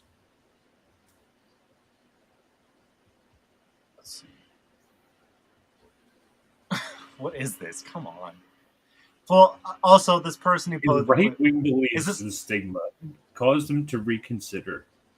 After failed to transition, this is obviously a gag threat. Ted continued to fail to get a girlfriend or have sex and became an incel. He attempted to date women. However, he would always get rejected by the talking face. As furious, Ted started writing insulting poems about women who rejected him. It's like a Chris Chan. It's just After this, Ted would get extremely angry at his brother David for falling in love and getting engaged to a woman named Linda. Both of them were virgins, and Ted got extremely mad that his brother was breaking his virgin bond. what? Okay, I had a different understanding of this. I'm having trouble understanding if this is real. I think but let's assume that it is for the sake of the time. But the betrayal of his own brother for breaking the virgin bond and falling in love drove him to dread and saying to cut all contact and went off the grid. And he would soon write a manifesto with threatened to be published, or he would send boobs to innocent targets. Come on. I mean, the story I knew was that it was just that there was a moment where he told a doctor he felt like a woman or something like that, or like had like sexual desire to like have women parts or something. But like, I just figured that like there was some spurious thing that somebody dug up, and because like gender ideology is at top of mind, somebody jumped on it and decided to make a thing out of it. He wrote personal ads in the San Francisco Chronicle and Mother Earth, seeking a woman to live with him in the mountains. Yeah, I don't know about this thread. I think it was like, and like, I know like Screw said here he was an MK Ultra. Like I'm more inclined to believe that if there was any sort of like trans thing, like I didn't. No, that's not indicative. That's not indicative of anything. Let's not assume that. And also, we don't like bombs. We don't like putting bombs, mailing bombs. Those are not good things. No. I was just honestly like after he died, I had always been kind of interested in like reading his manifesto. He's an interesting character, and I hope if like some stuff comes out about MK Ultra and Ted K, like I will freaking talk about that for sure. I mean, people will look at you as like you're a psycho for being like, hey, he was kind of right about that. Like his critique of liberalism is kind of on point. His critique of like industrial society, like if he had just changed that to capitalism, it would have made a lot more sense. And I think like no one's condoning what he did, but like it's just kind of interesting to be like, oh, what? Like I was just like, is he a psycho and crazy and like a mad scientist? As everybody made him out to me? No, he had some. Or is he a genius? Yeah, we don't know. We'll never know. Now he's dead. You know, and there is like, I don't know like that much about like our history of MK Ultra, but I know that like our government has a history of weaponizing American citizens to conduct terrorist acts. So, you know, I'm not trying to give Ted K a pass, but I think that there might be something to be said where, you know, as we learn more about this MK Ultra stuff coming out, you know, we might find out that he was coerced into doing this stuff. So anyway, you know, mostly I'm not condoning him. I just thought that it was interesting to talk about industrial society. And like I said, it's on Washington Post. It's still available. 35,000 words. It's not too long. It's kind of interesting. Even if you just want to read like the first like 50 paragraphs or so, that's kind of like where he shits on liberals the most. So Bad Cookies asks a question. He says, Batman Crab said he doesn't like any form of bombs. There are some okay bombs. Yeah. There's love bombs. Love bombs. Only love bombs. You know our military is insane because they actually tried to come up with a gay bomb. Do you know about that? What? It doesn't surprise me. You don't know about the gay bomb? No. Google it. Everyone, I'm not going to go into it, but everyone Googled just the gay bomb. The CIA literally tried to create a bomb that would make everyone gay. It's not, like, that's not a joke. But gay bombs are probably not good either, but I would say love bombs are pretty good. Keep up with the love bombs. Subscriber bombs. That'd be a good one. That's a good bomb. So, whatever you can toss out. But more dystopian news, we had to figure out what the new Apple's vision for the future is. And it's turns out to be perhaps another Oculus Rift or a Google Glass. Google Glass, Microsoft HoloLens. or I mean, I'm sort of here to present an article to make an argument that this is sort of like where the plan is going in terms of the capitalist agenda. Let me just play the video here. I believe that augmented reality is a profound technology. So today, I'm excited to announce an entirely new AR platform with a revolutionary new product. Introducing Apple Vision Pro. Vision Pro is a new kind of computer that augments reality by seamlessly blending the real world with the digital world. The entire interface looks and feels truly present in your room. They have dimension, respond dynamically to light, and even cast shadows to help you understand scale and distance. I feel like this is important because this is not just metaverse bullshit where you're looking at your it's AR characters. Yeah, it's a mix of AI and AR. It's within your everyday which is where I think where the problem. Well, look, so you got the Oculus, which is VR, virtual reality, and then you got stuff like the HoloLens and what Apple, the Vision Pro, which is augmented reality, where it's an overlay on top of, and what Google Glass was supposed to be years ago, an overlay on top of our existing reality that we can interact with. So that's interesting. Easy to make apps any scale, even larger than life. And you can place apps exactly where you want them, anywhere in your space. It feels natural, like moving real objects. And launching new apps doesn't take space from existing ones. They can grow beyond the dimensions of your physical room with environments. Environments extend and transform your space, enabling otherwise impossible experiences. Every graphical element has a sense of vitality. Simply tap your fingers together to select and gently flick to scroll. The combination of hands and eyes together truly feels like magic. With Vision Pro, you can look at a search field and just start dictating. And with Siri, you can quickly open or close apps, play media, and more. And of course, Vision Pro is always in sync with your iPhone, iPad, and Mac. Browsing the web is fantastic. Web pages are large, making it amazing to watch videos or read articles. As you scroll down the page, small text is crisp and easy to read at any angle. You can arrange multiple apps around you in space however you want. Layer them on top of each other. Number of pixels, but in a small form factor. A display where the pixels would disappear, creating a smooth, continuous image. It starts with a micro OLED Apple Silicon backplane that fits 64. So they've been planning this technology for years. They see all the failures that has happened with the Oculus Rift. They've been working on this since 2016. So, again, I want to just kind of stress that there's really is a fundamental difference between the HTC Vive and the Oculus Rift and all that stuff and Google Cardboard and stuff like that, and the Vision Pro. They're you see how one's meant for just watching something on a screen all the time, and another one's actually meant to be alongside with you, interacting with the environment. After this, I'm going to show a testimonial that is pretty. It's pretty Pixels in the space of a single iPhone pixel. They're just 7.5 microns wide. Combined, Vision Pro has 23 million pixels across 2 panels that are each just the size of a postage stamp.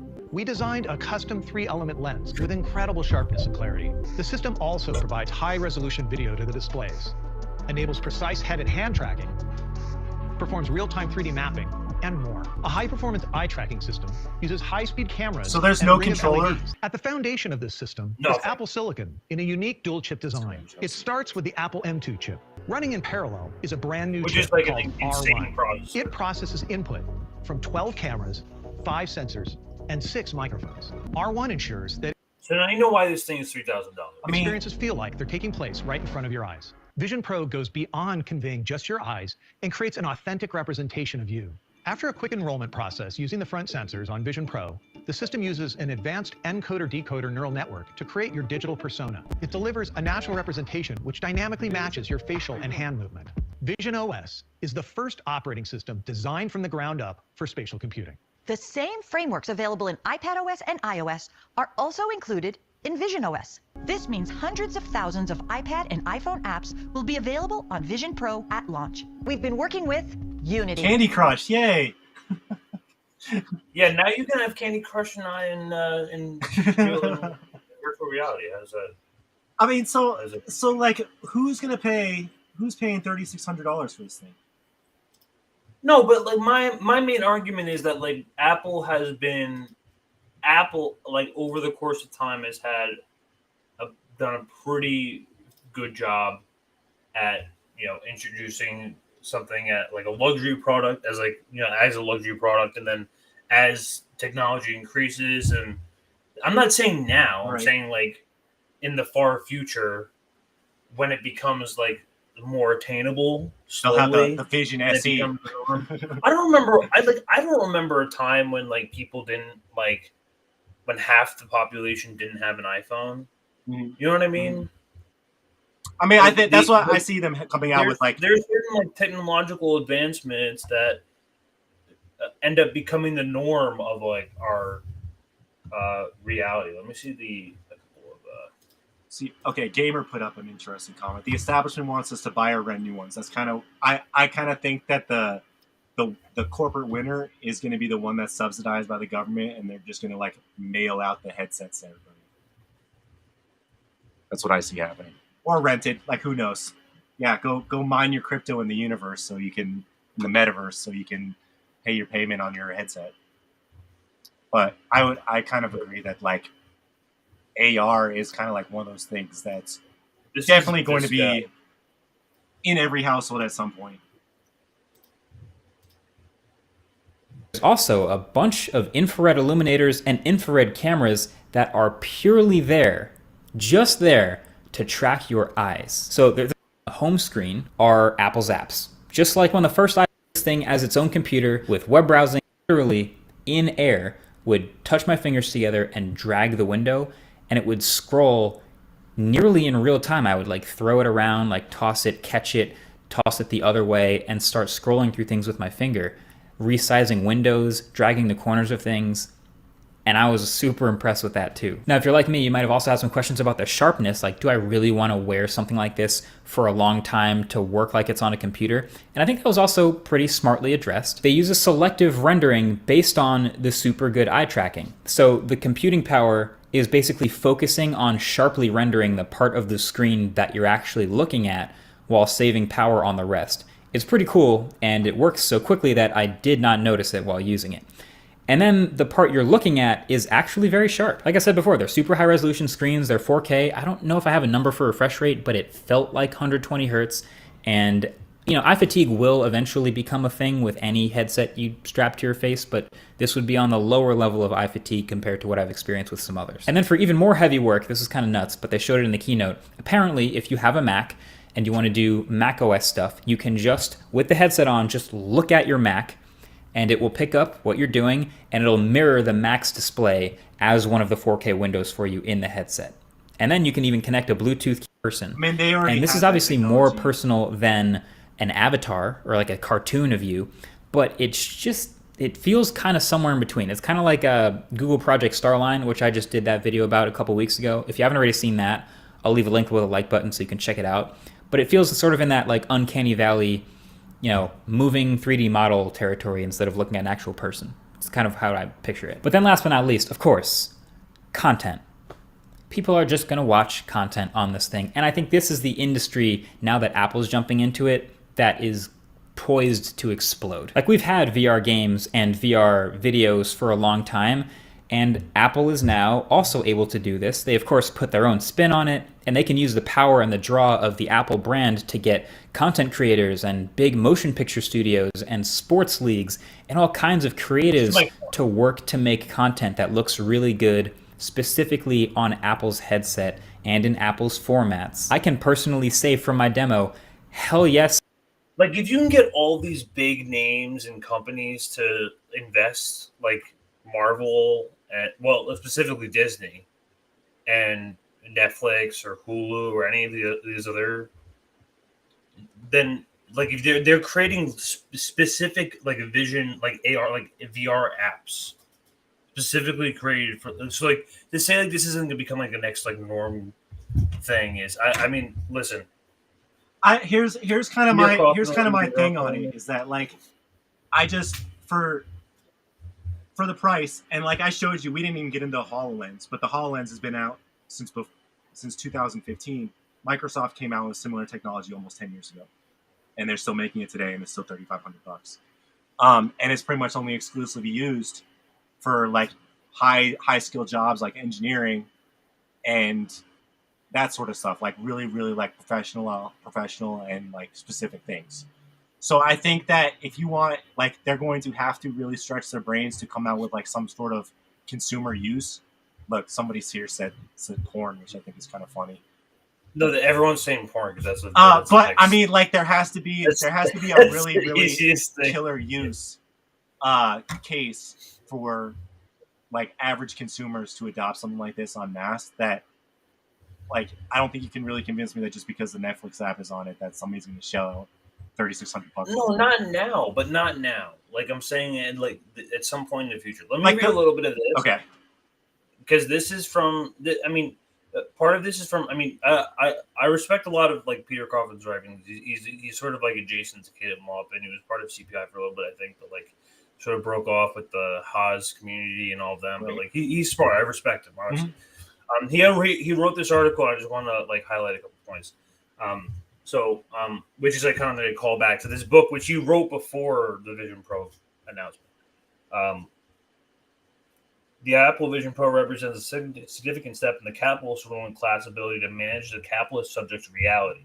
In watching materials explaining and promoting the Apple Vision Pro, we see hypothetical users of the headset in everyday normal situations adding computing functions such as web browsing, video calls, and consuming entertainment in various customizable ways. Ultimately, this device exists directly between the user's eyeballs and everything else, and it looks a lot better than Google Glass. That's an extraordinary amount of power than to give Apple and third-party developers to create apps in Apple's traditional marketplace. And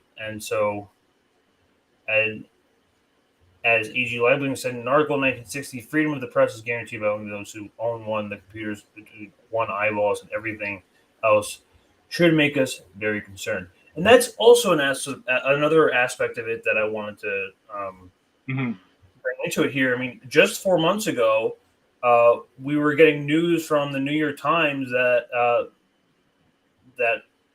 the Mac OS is scanning all your photos. A dad took photos of his naked toddler for the doctor. Google flagged him as a criminal. I went over that in detail in this 13-minute video, which is why I don't want these people watching or scanning my shit, which is why Apple should not be doing this, given their entire claim to fame here in the modern day as to why it is they are not a villain, is that they are a privacy-respecting company. Privacy, that's iPhone, apparently, because it's not privacy on Mac OS, because it does this shit when you open a picture. If you really dig into that New York Times article, because I know somebody's going to say this, oh, these systems can make mistakes, but there's always a human review process. There was a human review process. The system flagged a photo that was taken for a doctor. And after that photo was flagged, they had some HOA Karen go through that person's photos to try and figure out in context what this was. And they found a picture of the father taking a picture of his son being held by a mother who did not have her bra on while she was in bed. And apparently, that's child abuse. These are the people who are going to be able to ruin your life in this instance. The kind of HOA Karen that has a camera right at their window with 200mm zoom,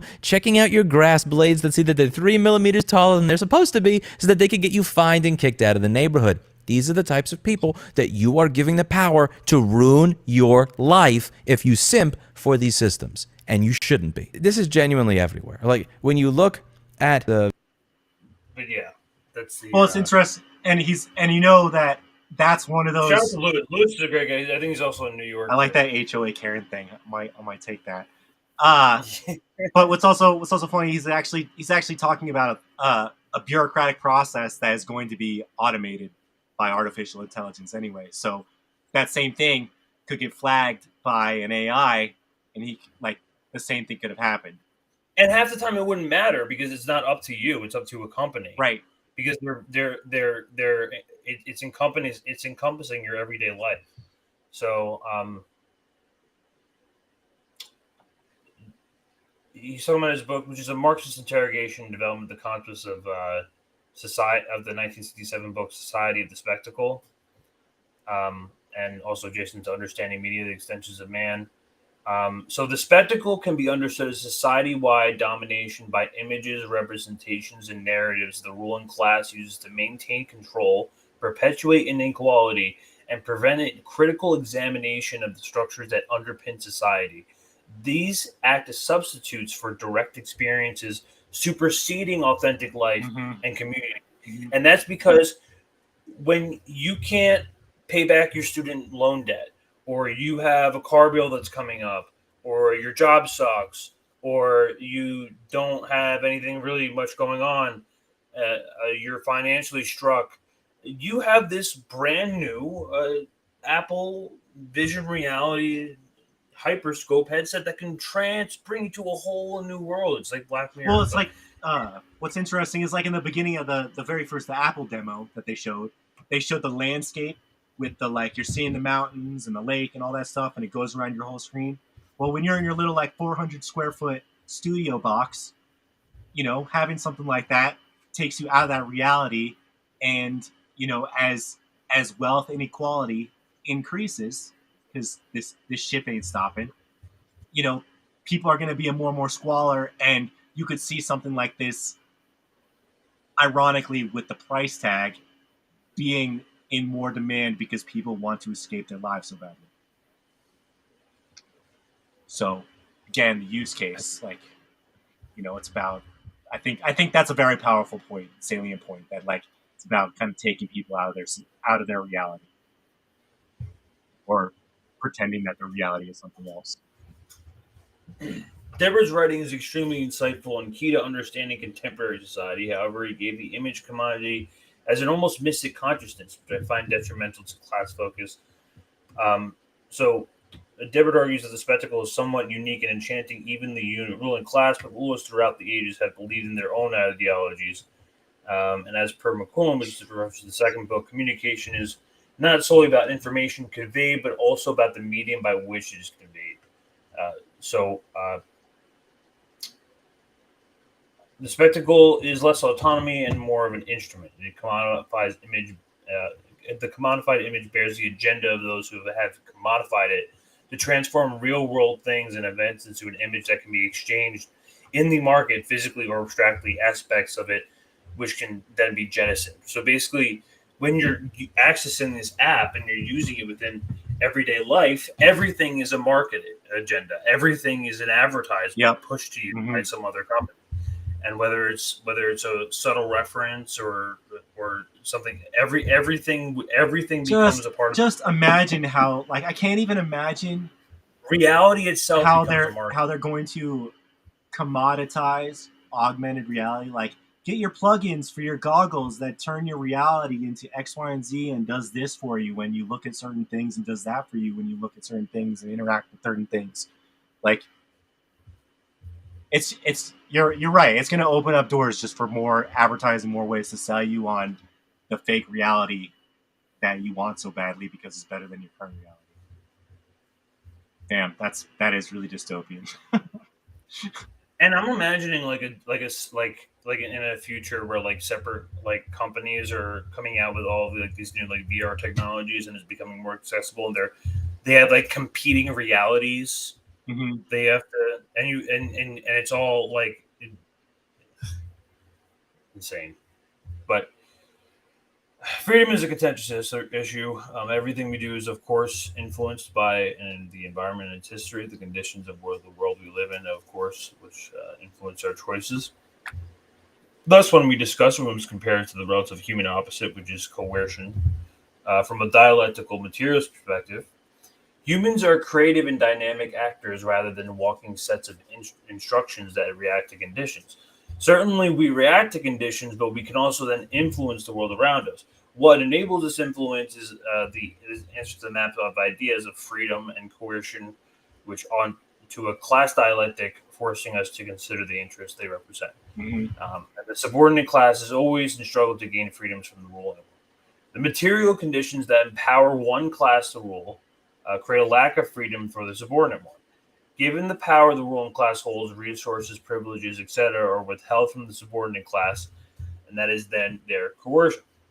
Further, the subordinate class must be prevented from doing things that contradict the material interests of the rulers. Anyone familiar with the work that will continue to reference the Marxist conception of the ideology? So that's actually really interesting, because I'm thinking you're never going to see plugins available on the Apple Store that are not going to be in the best interest of the ruling class. You're never going to... Right, and it's a media that is like, it's our propaganda is already easy enough with the way that social media is set up now. If reality can be literally customized, the sense where you're seeing something totally different from the outside world, I can imagine it'd be much easier to brainwash people. And he's getting to this here. Justifications are built over time within various mediums, and the different set of justifications that are questioned as time passes and the promised future doesn't materialize.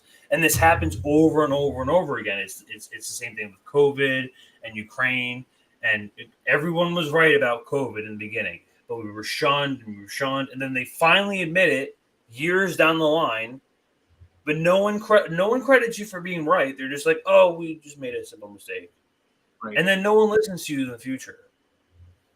So it really lays the groundwork for what censorship even is, because traditional censorship withholds the access of certain information.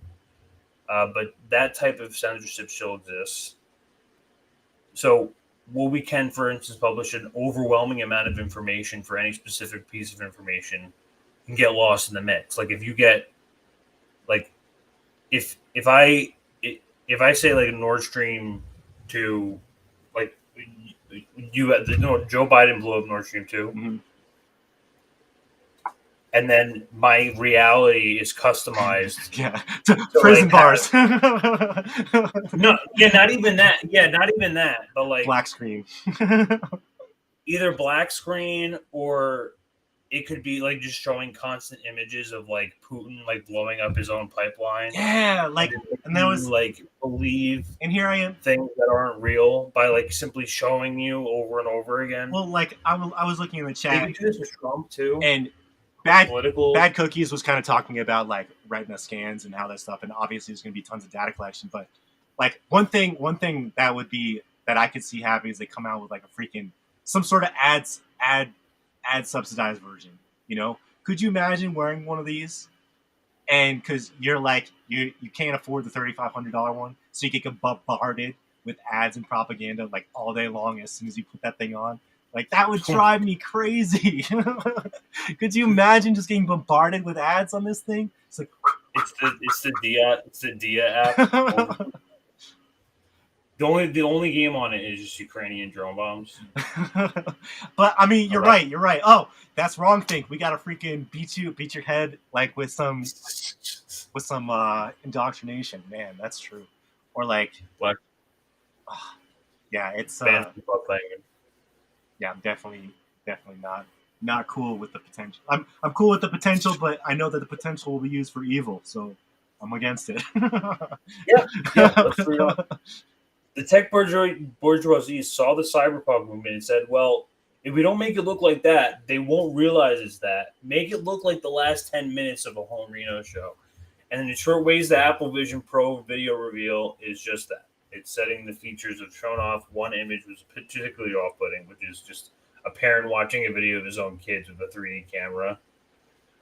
And the narrator tells us we can relive a memory as if we were right back in the original moment. This means the fictional man was walking around Madrid with his thing between everything and around him. And he was Madrid, but he was actually, did he actually see it?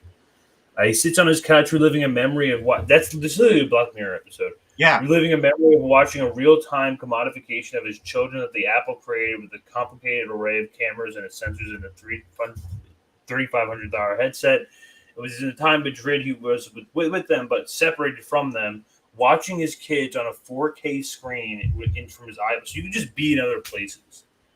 And you could just make the argument that if you're doing the same thing with a phone or a video camera, but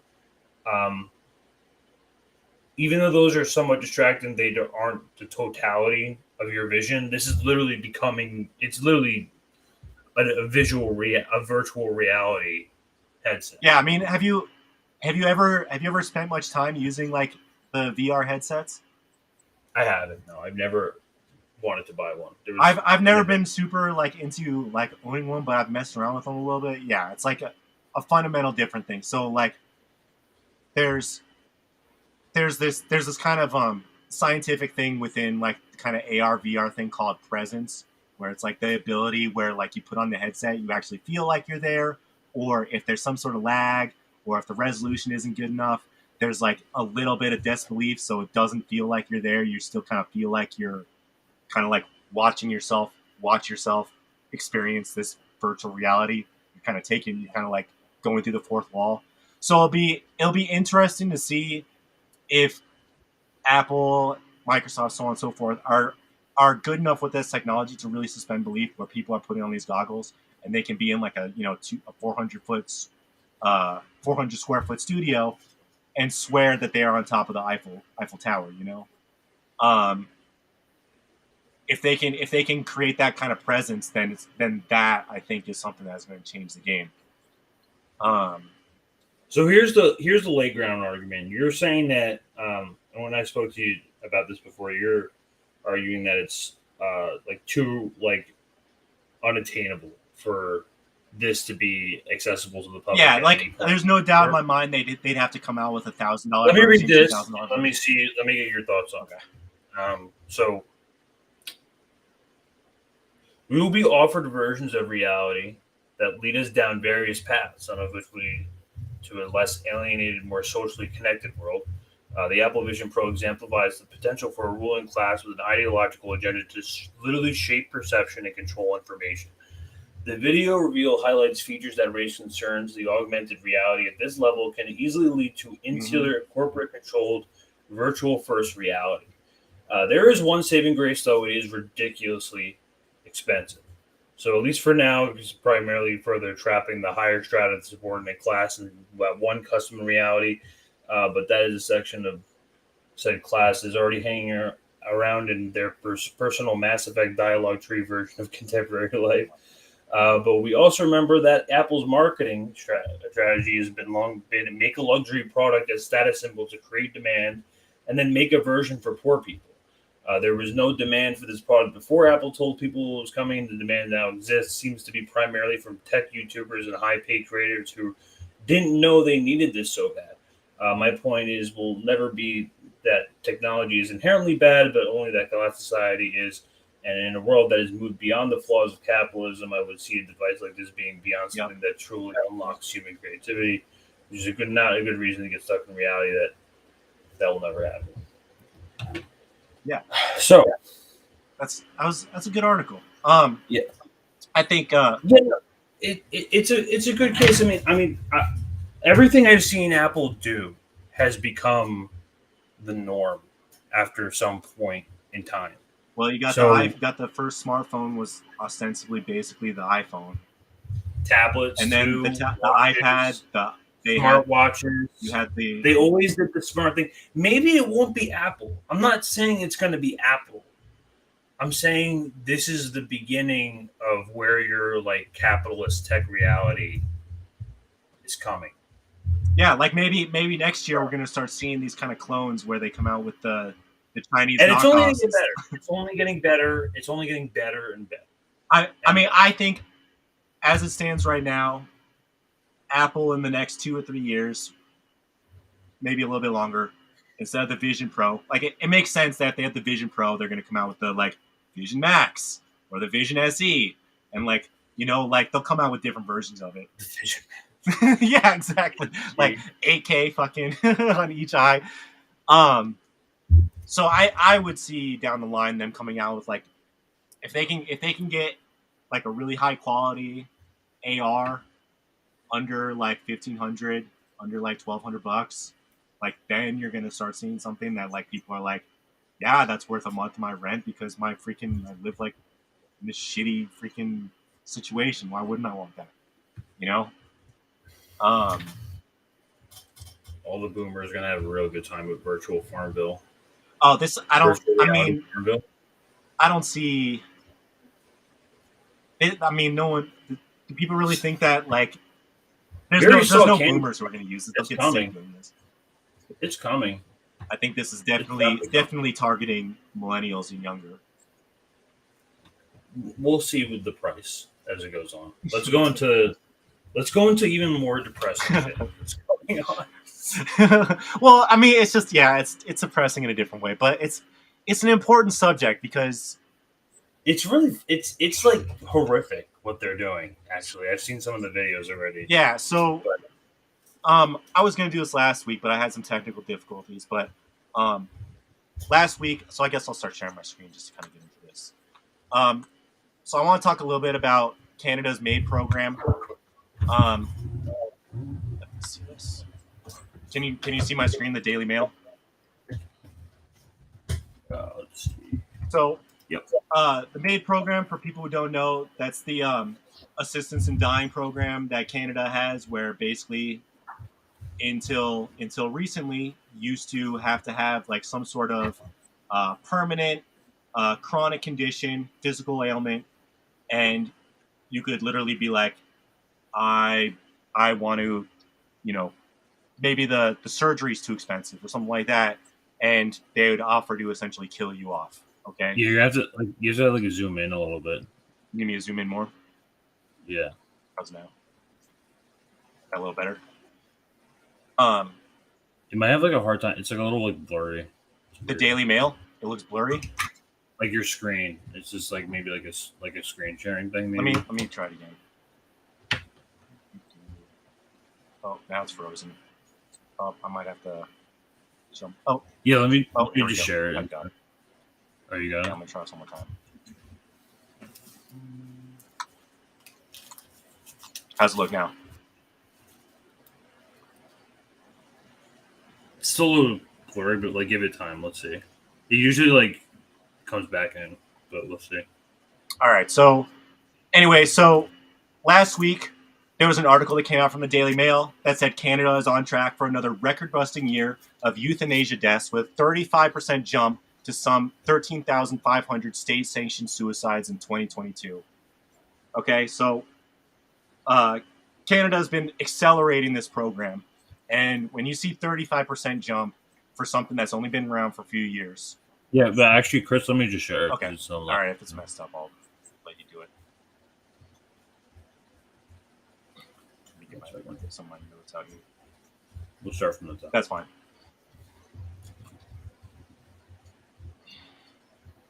I read the statistics too, and I was like, "Oh, let me reload this really quick. Give me 1 second."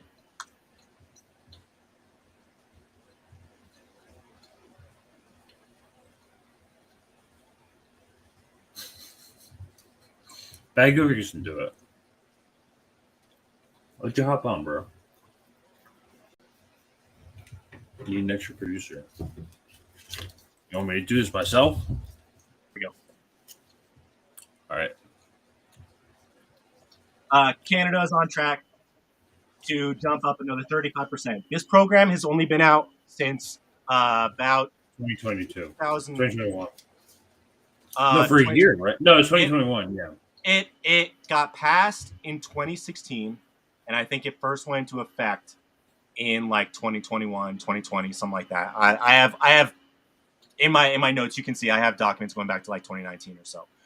But this is concerning because for a program that's only been used for the last like 3 or 4 years, okay, where they've just been murdering their own citizens, it's a little concerning that they're starting to see like very, very, very significant jumps in the amount of people that they're killing every year. You're only seeing 13,000 for this year, but at 35% increase, we'll extrapolate. I have some numbers to go over later, but it's scary how fast this could accelerate. Canada has seen another record-busting year of euthanasia deaths, with 35% rise for some 13,500 state-sanctioned suicides in 2022. An analysis of official data shows Canada's health chiefs won't release their formal tally for some weeks, but data from Ontario, Alberta, Quebec, and Nova Scotia already shows steep rises. Based on those numbers, the Euthanasia Prevention Coalition, a campaign group, assessed that medical assistance in dying cases rose from 10,064 in 2021 to about 13,500 in 2022. That's crazy. That's Oh my insane. God. That's insane. Yeah, no, from what I understand, it's always been like MAID has existed, but not for mental health. But like it's just Yeah. So you know, and you can if you have the notes, you can see in there. Or I can actually.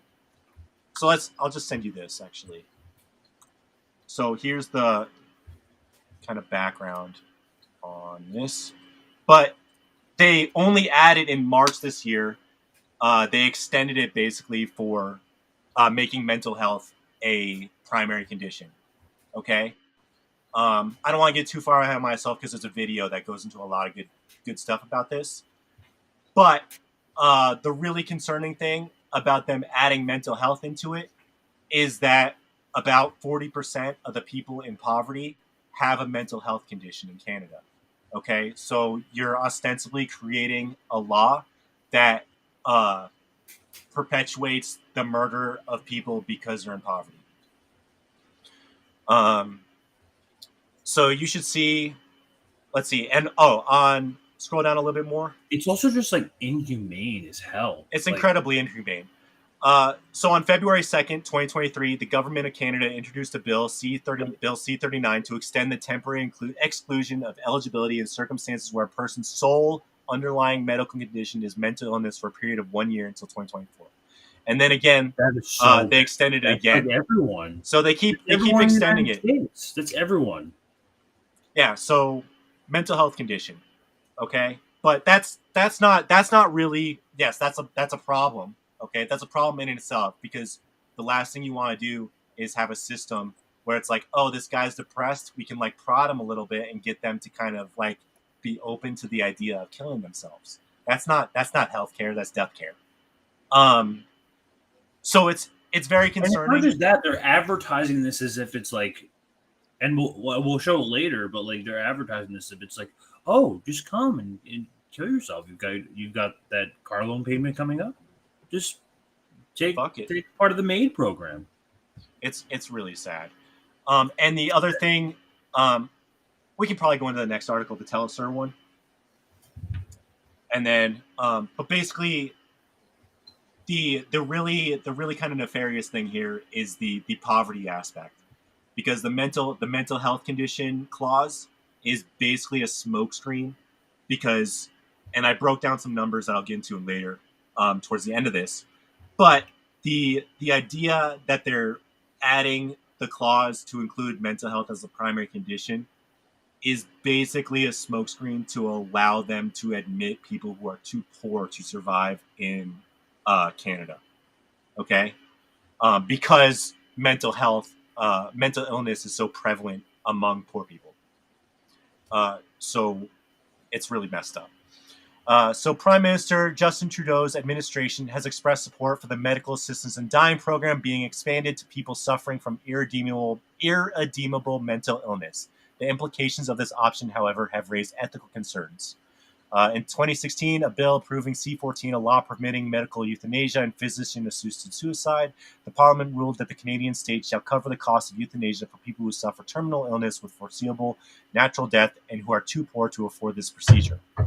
And then March 2021, legislators repealed the reasonably foreseeable requirement and the provision specifying that the patient's condition should be terminal. Oh, so I like misquoted myself. So it used to have to have a terminal condition.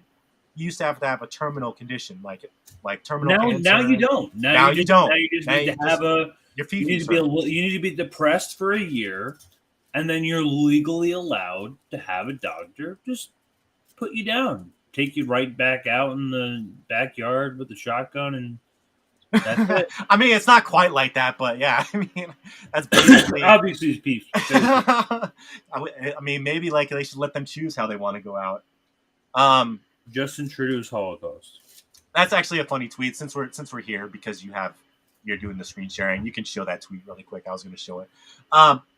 But here's another kind of nefarious thing that they say they're doing it for care, but it's explicitly stating, and she's invoking Hitler, which is kind of, you can make it for yourselves if you think it's hyperbolic or not. But it's basically showing that they actually did the math and determined that killing off their population every year through this MAID program was cost effective to the system. It's so messed up. So messed up. So they actually were like, you know what? We're saving, what does it say? Like $87 million a year killing these people. We're doing something right. Like, congratulations. So go back to the other picture really quick. I think they were like, what was it just like something about, I can't read German, but this is it looks like something. It looks like accounting of something. Yeah, some accounting, but it's basically like, you can kind of see it as like a eugenics program. That is what it is, and you don't think this is not coming to the United States? You think this is just not coming to? Oh, it'll come to the United States. This is just happening in Canada. This is coming. No. So this is in. There's other countries. Yeah. And let's pull up the global news because we'll get into that video because the video is really fucking good actually. But this is in a bunch of countries. Well, not a bunch, but there's a few countries that this is in. And the key thing to kind of keep in mind is that Canada has one of the easiest systems to put you to death and one of the lowest standards of care for healthcare. So when you take really shitty healthcare, even though it's socialized, it's free but it's shitty. It's free but shitty. Sure, Himbo can with a very high rate of accepting people into the program. You're creating a program that's kind of like conflicting against itself because they should be wanting to help people as much as possible, and they're not because they have a shitty system. And then you see that they have money that they're saving, and they did the math on it.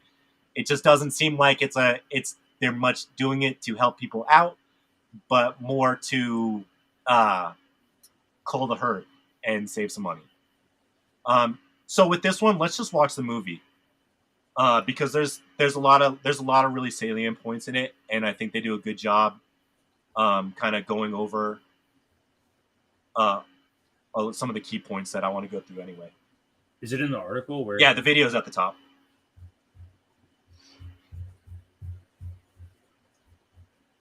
Yeah, it's that guy. There you go. She is. Hello. You've reached the Provincial Health Services Authority telephone line for medical assistance in dying. The countdown to Joni Cowie's death has begun. Your call is important to us. If you call the number on the government website, they will provide doctors that will sign off for you. Like many disabled Canadians, she is stuck in a cycle of poverty and despair. There's no hope for anybody in Ontario. That's a good boy. This is like a really sad video. To end her life with the government's help. They could have me dead in. Yeah, if there's any trigger warnings, it's pretty sad. 90 days. It's important. That's what I was told. Like in my 90 case, days. The problem is not really the disability; it is the poverty. Les Landry is in the same position, wanting to live, but seeing no other option than death. These two are for my asthma. This is for my COPD. Since when did we stop looking at the value of human life in this country? It's a question people with disabilities and their advocates ask constantly. We can organize medical assistance in dying in approximately 2 weeks in a very organized and efficient manner. Yet it is so difficult to get my patients the social support that they need to live well. That is morally distressing. So that's what I was saying. From her home in Windsor, Ontario, they have a shitty healthcare deals system. With the grinding financial pain of living in poverty during an affordability crisis, compounded by the physical pain of disability. I have severe asthma that's turned into COPD and Guillain-Barré syndrome, as well as cancer. I also just recently fractured my back. I'm tired a lot. The pain is excruciating. He told me. Joni lives with her 3 dogs and her daughter, who is also disabled.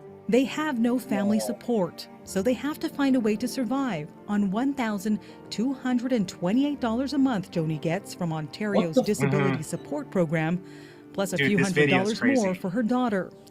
Even with subsidized housing, it's not nearly enough. We have about $59 left to buy groceries in a month because our home, we have to have housing insurance, rent, hydro is high, gas is high.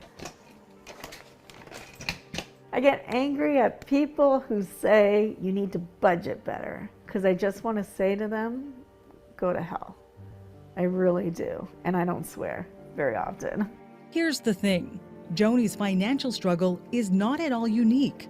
During the pandemic, the government decided working Canadians needed at least $2,000 a month to live, while the disabled were forced to get by on much less. They had CERB, but not for people with disabilities. People with disabilities have been put on the back burner, and nobody gives a damn about them.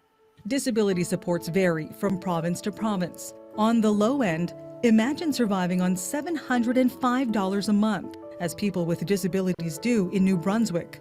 Or how about living on $1,358 a month in Vancouver, where the average rent for a one-bedroom apartment is $2,500.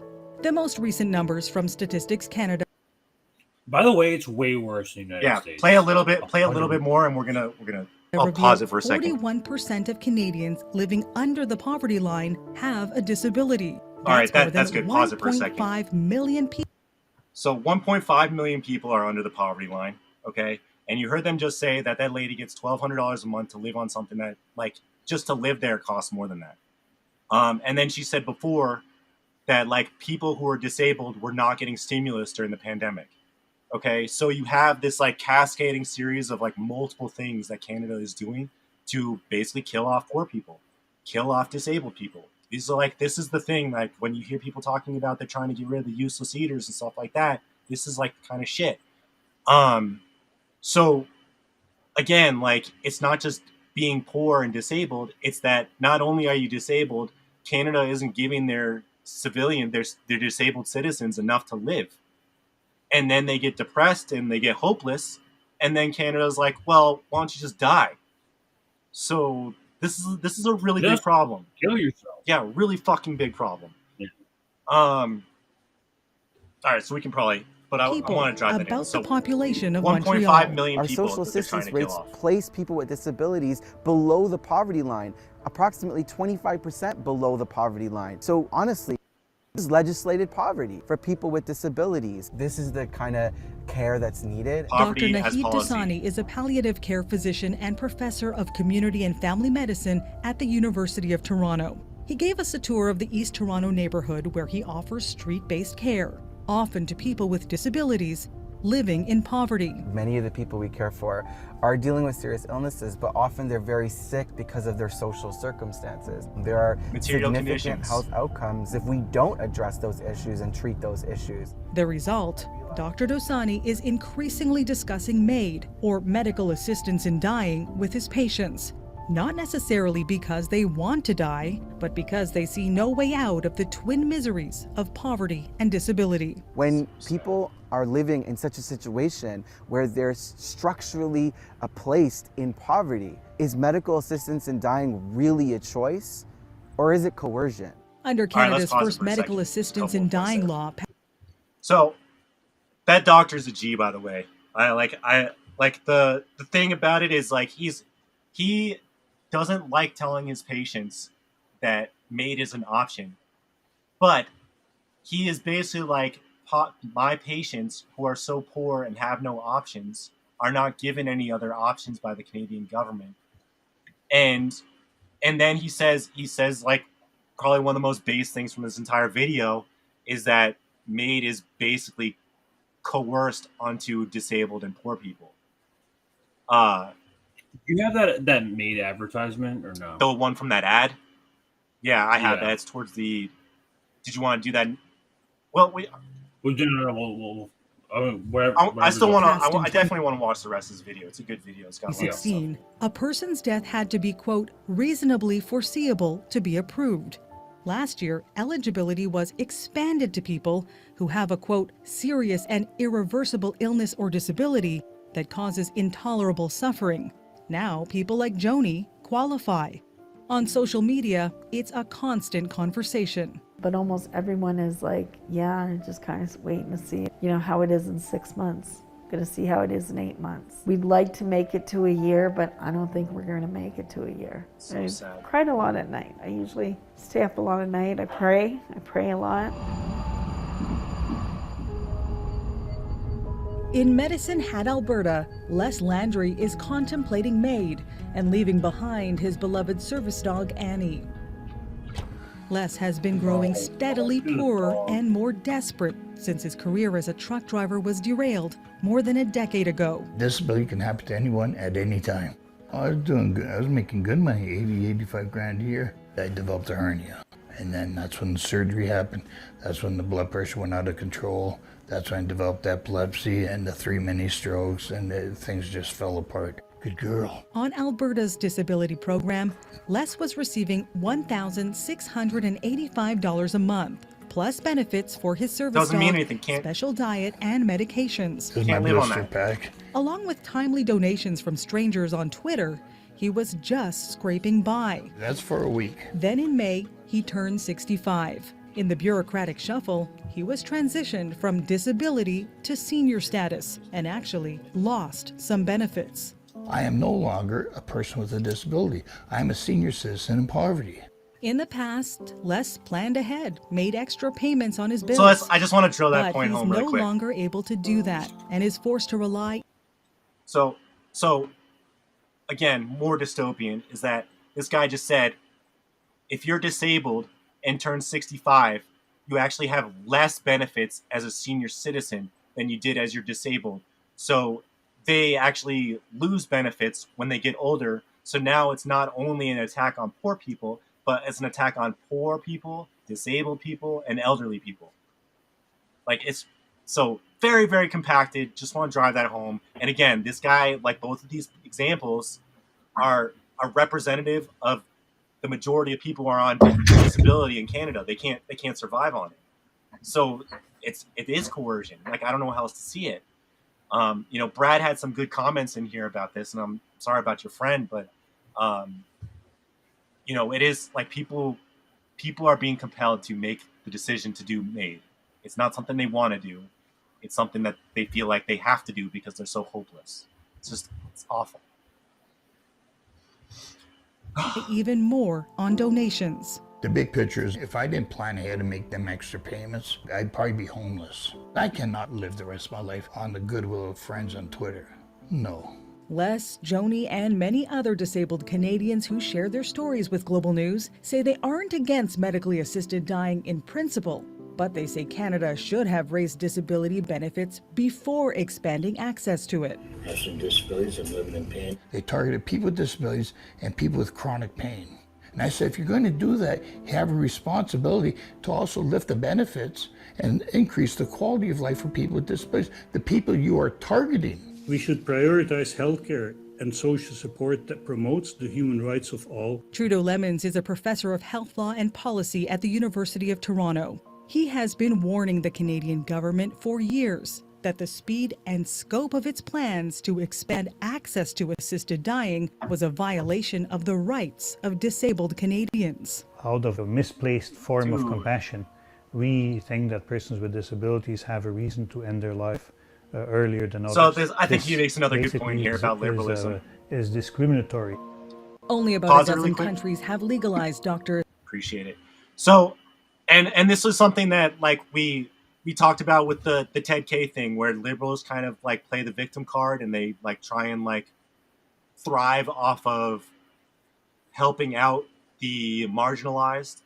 But this is MAID. That doctor was basically saying MAID is that kind of liberal behavior turned on its head and gotten so absurd and perverse that they're shirking their responsibility to help people and just going straight to the like we should kill you card.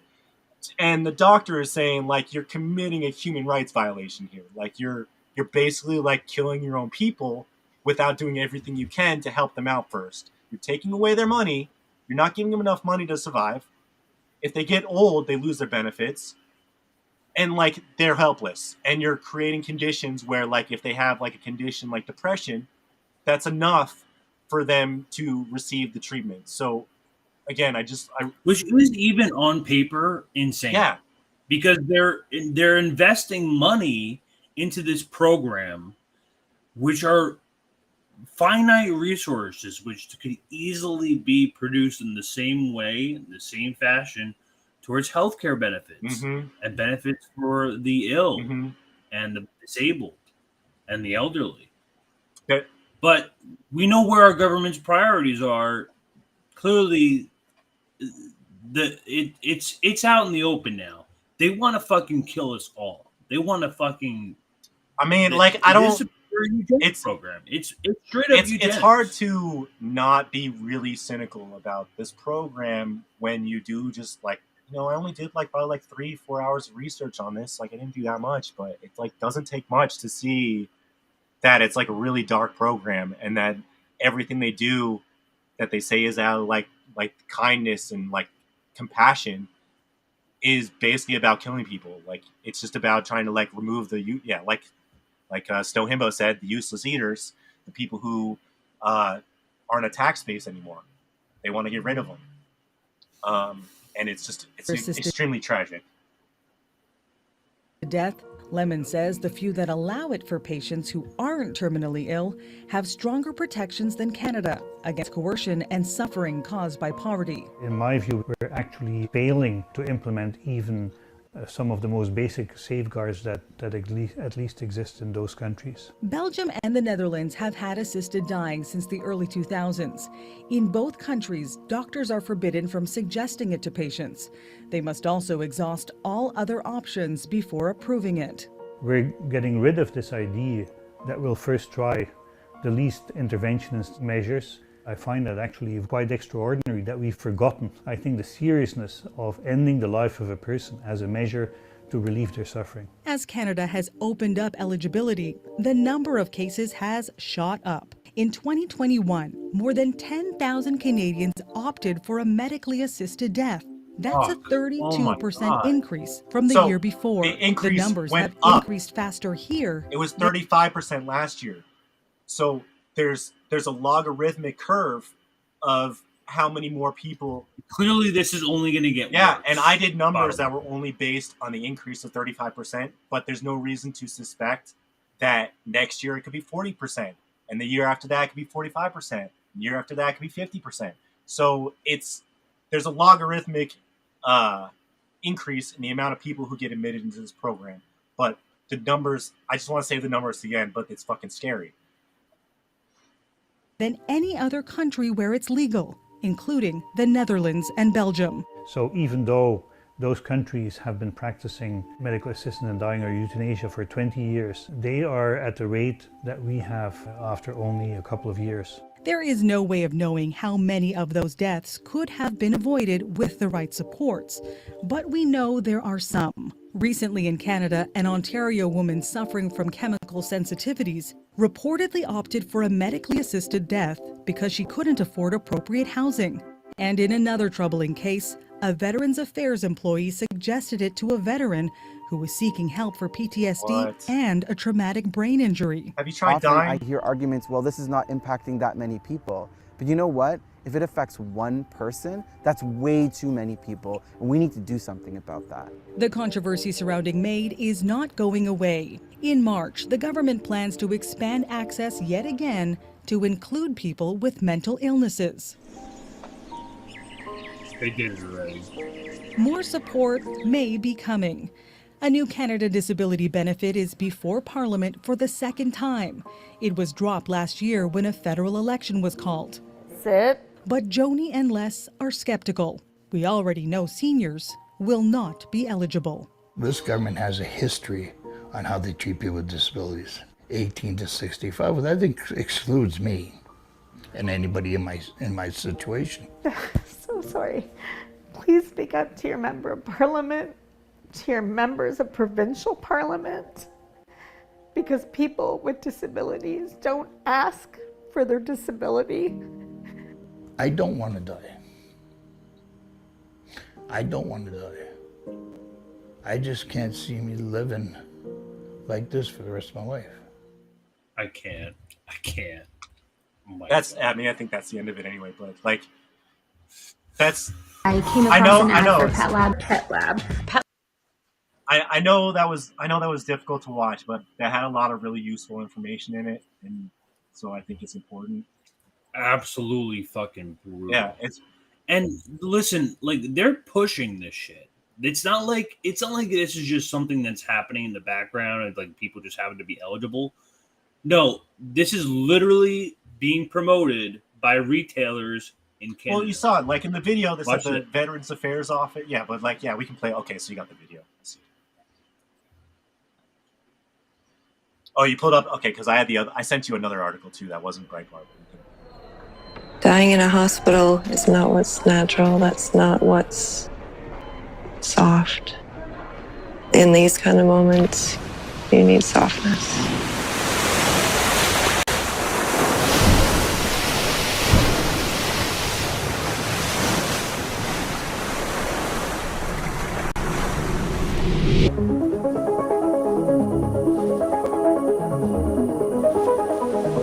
It can take dying to figure out what living is actually like.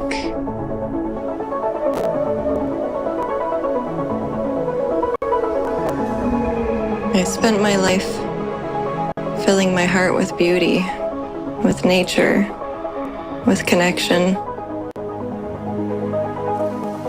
So I choose to fill my final moments with the same.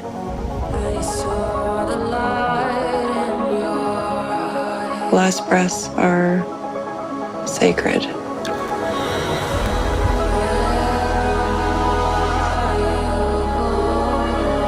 When I imagine my final days, I see music. I see the ocean.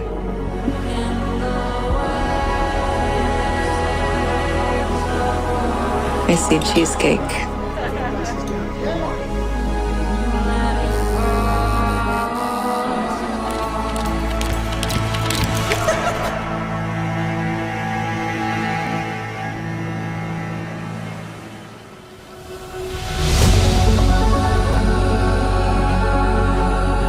Even now, as I seek help to end my life, with all the pain, and in these final moments, there is still so much beauty.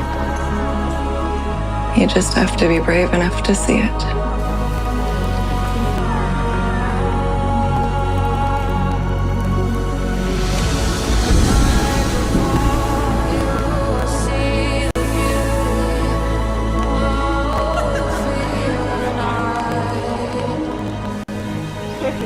Seeing the rhythms of what's gonna keep going after I'm gone bring a lot of comfort.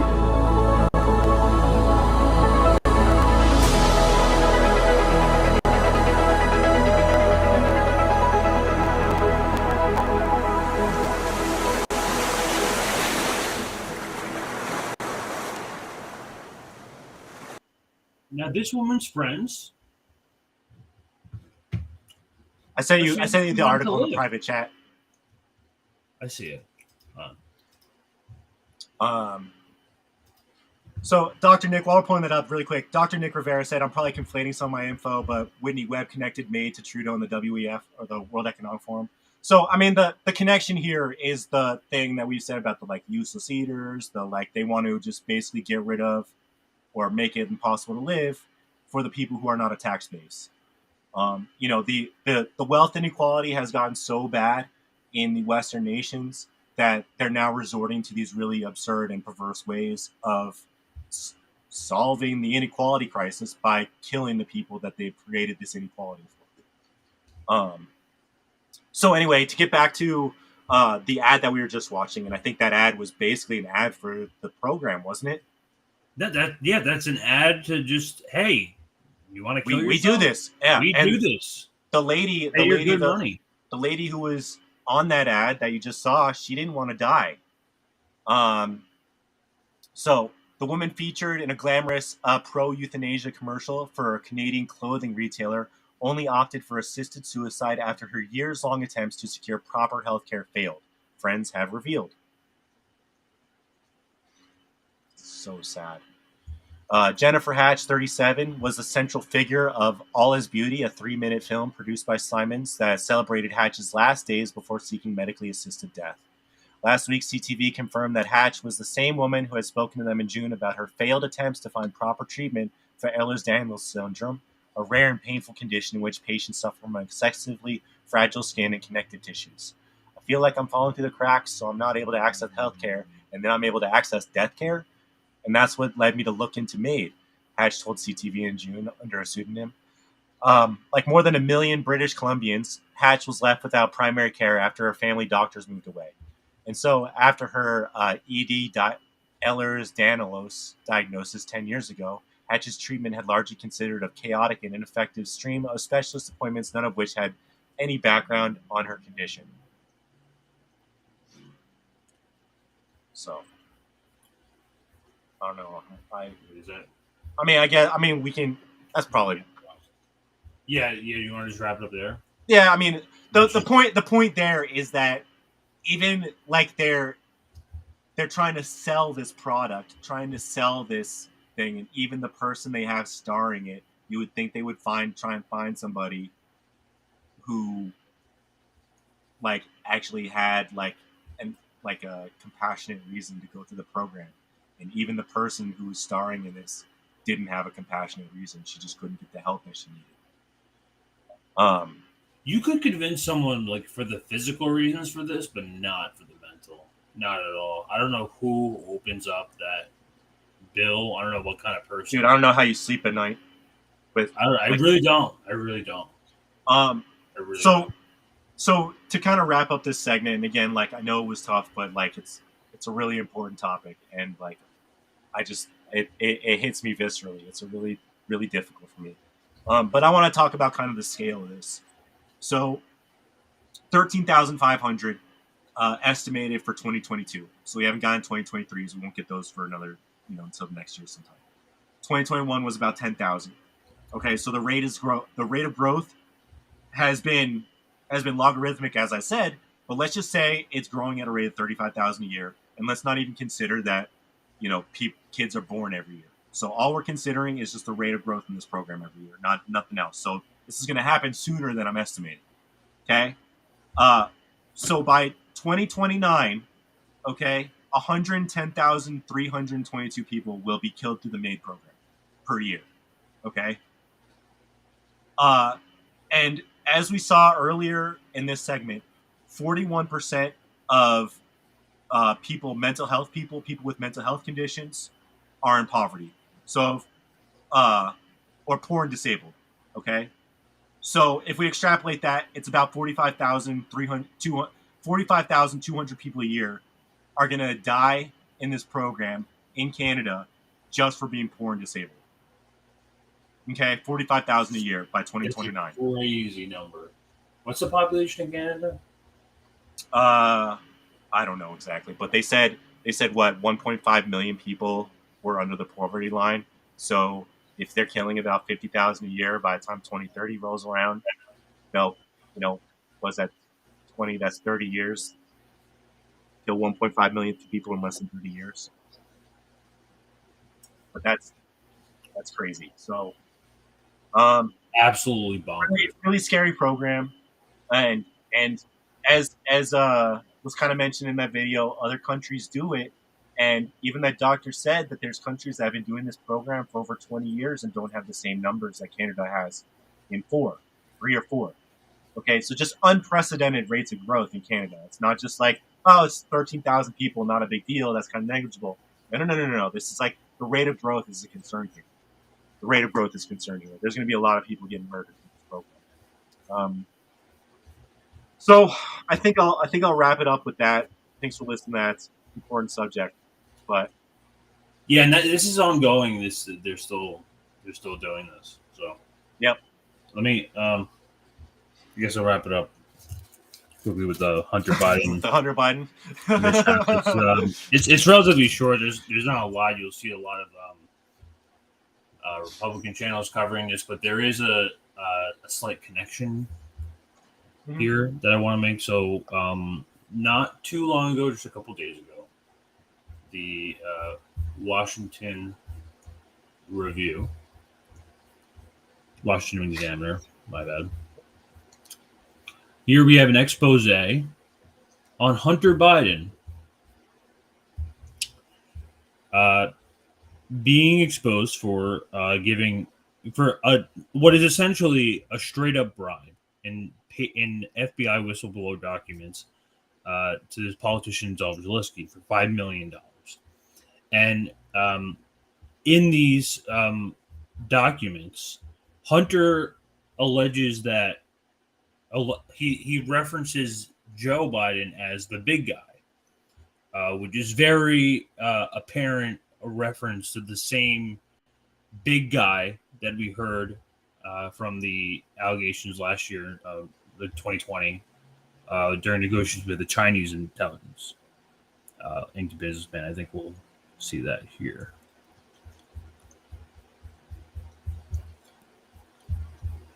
It's interesting. They couldn't come up with something more clever than big guy to refer to the president for their own corruption. You think is it like Seer Coder or just Hunter, just like a dumb like crackhead who can't? Well, I mean, try and imagine for a second being a Biden and like how many fucks that guy has to not give. Like I was looking through the laptop backup yesterday and was seeing like pictures of him smoking crack while driving his car.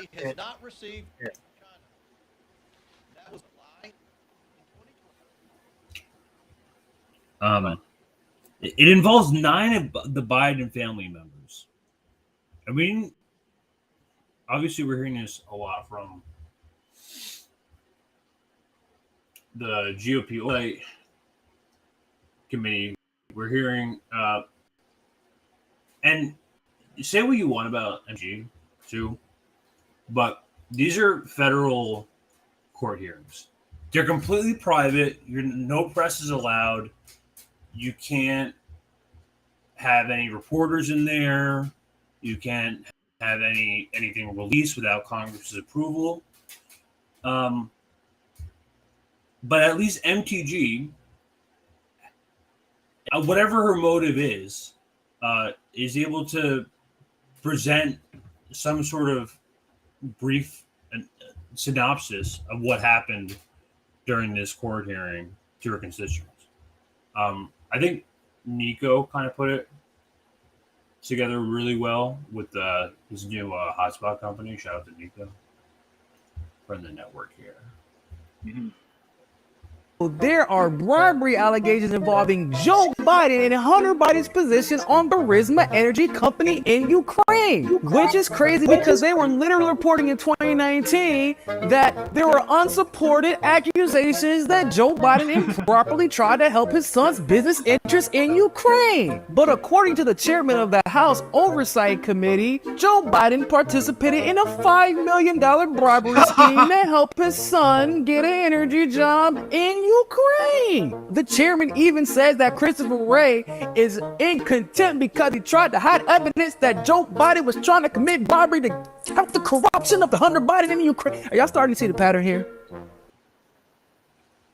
Wait, so let me get this straight. There was a $5 million to get him on the board of Burisma, and then Biden. No, there was an investigation that was shut down by Biden. Yeah, I remember the investigation got shut down. Yeah. That's basically what these documents are showing, and we don't need Marjorie Taylor Greene anymore to show that. It's my only concern for us to be on the same page with our final goals. With this in mind, I would like to formulate a list of final deliverables. When you're saying deliverables, that's like usually like a product or something that you're delivering forth. Mm-hmm. The scope of work should also include organization to visit a number of widely organized influential current and/or former U.S. policymakers in Ukraine in November, aiming to conduct meetings with bring positive signal messages of support on Nikolai's issued the Ukrainian top officials above with the ultimate purpose to close down for any cases or pursuits against Nikolai in Ukraine. That's like literally spelling out bribery. Yeah, on paper, 100%. That's like if you that so it to have this. You have Hunter Biden running around. Meanwhile, Tara is sitting. She's trying to get the UN's attention, just to get back home and get her shit. Meanwhile, Hunter Biden is running around. He's running around free. 9 of his family members just got federal crimes under his belt. They're running free. So that's just a little level of, as always, crazy. you know, political weaponization exists in your country. I mean, I thought it was kind of amazing. Has always existed. So that's where we live, folks. That's where we're at. I thought I was when this story came out last week, I was like reflecting on how kind of amazing it was how the establishment was able to bury the Burisma corruption, which was like very obvious smoking gun, like very obvious corruption.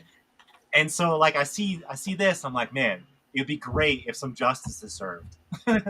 But it takes a GOP House in order to do anything at all.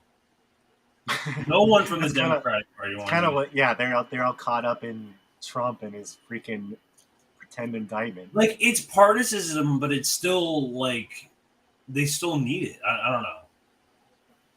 It's getting a little tired. It's gonna, yeah, I hear you, man. It's good, man. I'm sure more stuff's gonna come out, and I'm gonna start. There's some people have already backed up the laptop, and so I think I'm gonna start like reading that and skimming through it and seeing what's in there, seeing if I can find anything juicy to talk about. I went back and forth on like showing some photos on the show, but like I'm not even gonna risk it.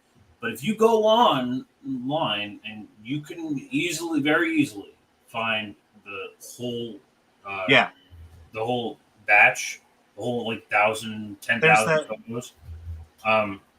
Yeah, there's that guy on YouTube that already like backed up the whole thing. Encompassing those thousands of photos is not only Hunter Biden's niece nude, like this is considered child pornography. This is why they took it off of Twitter temporarily.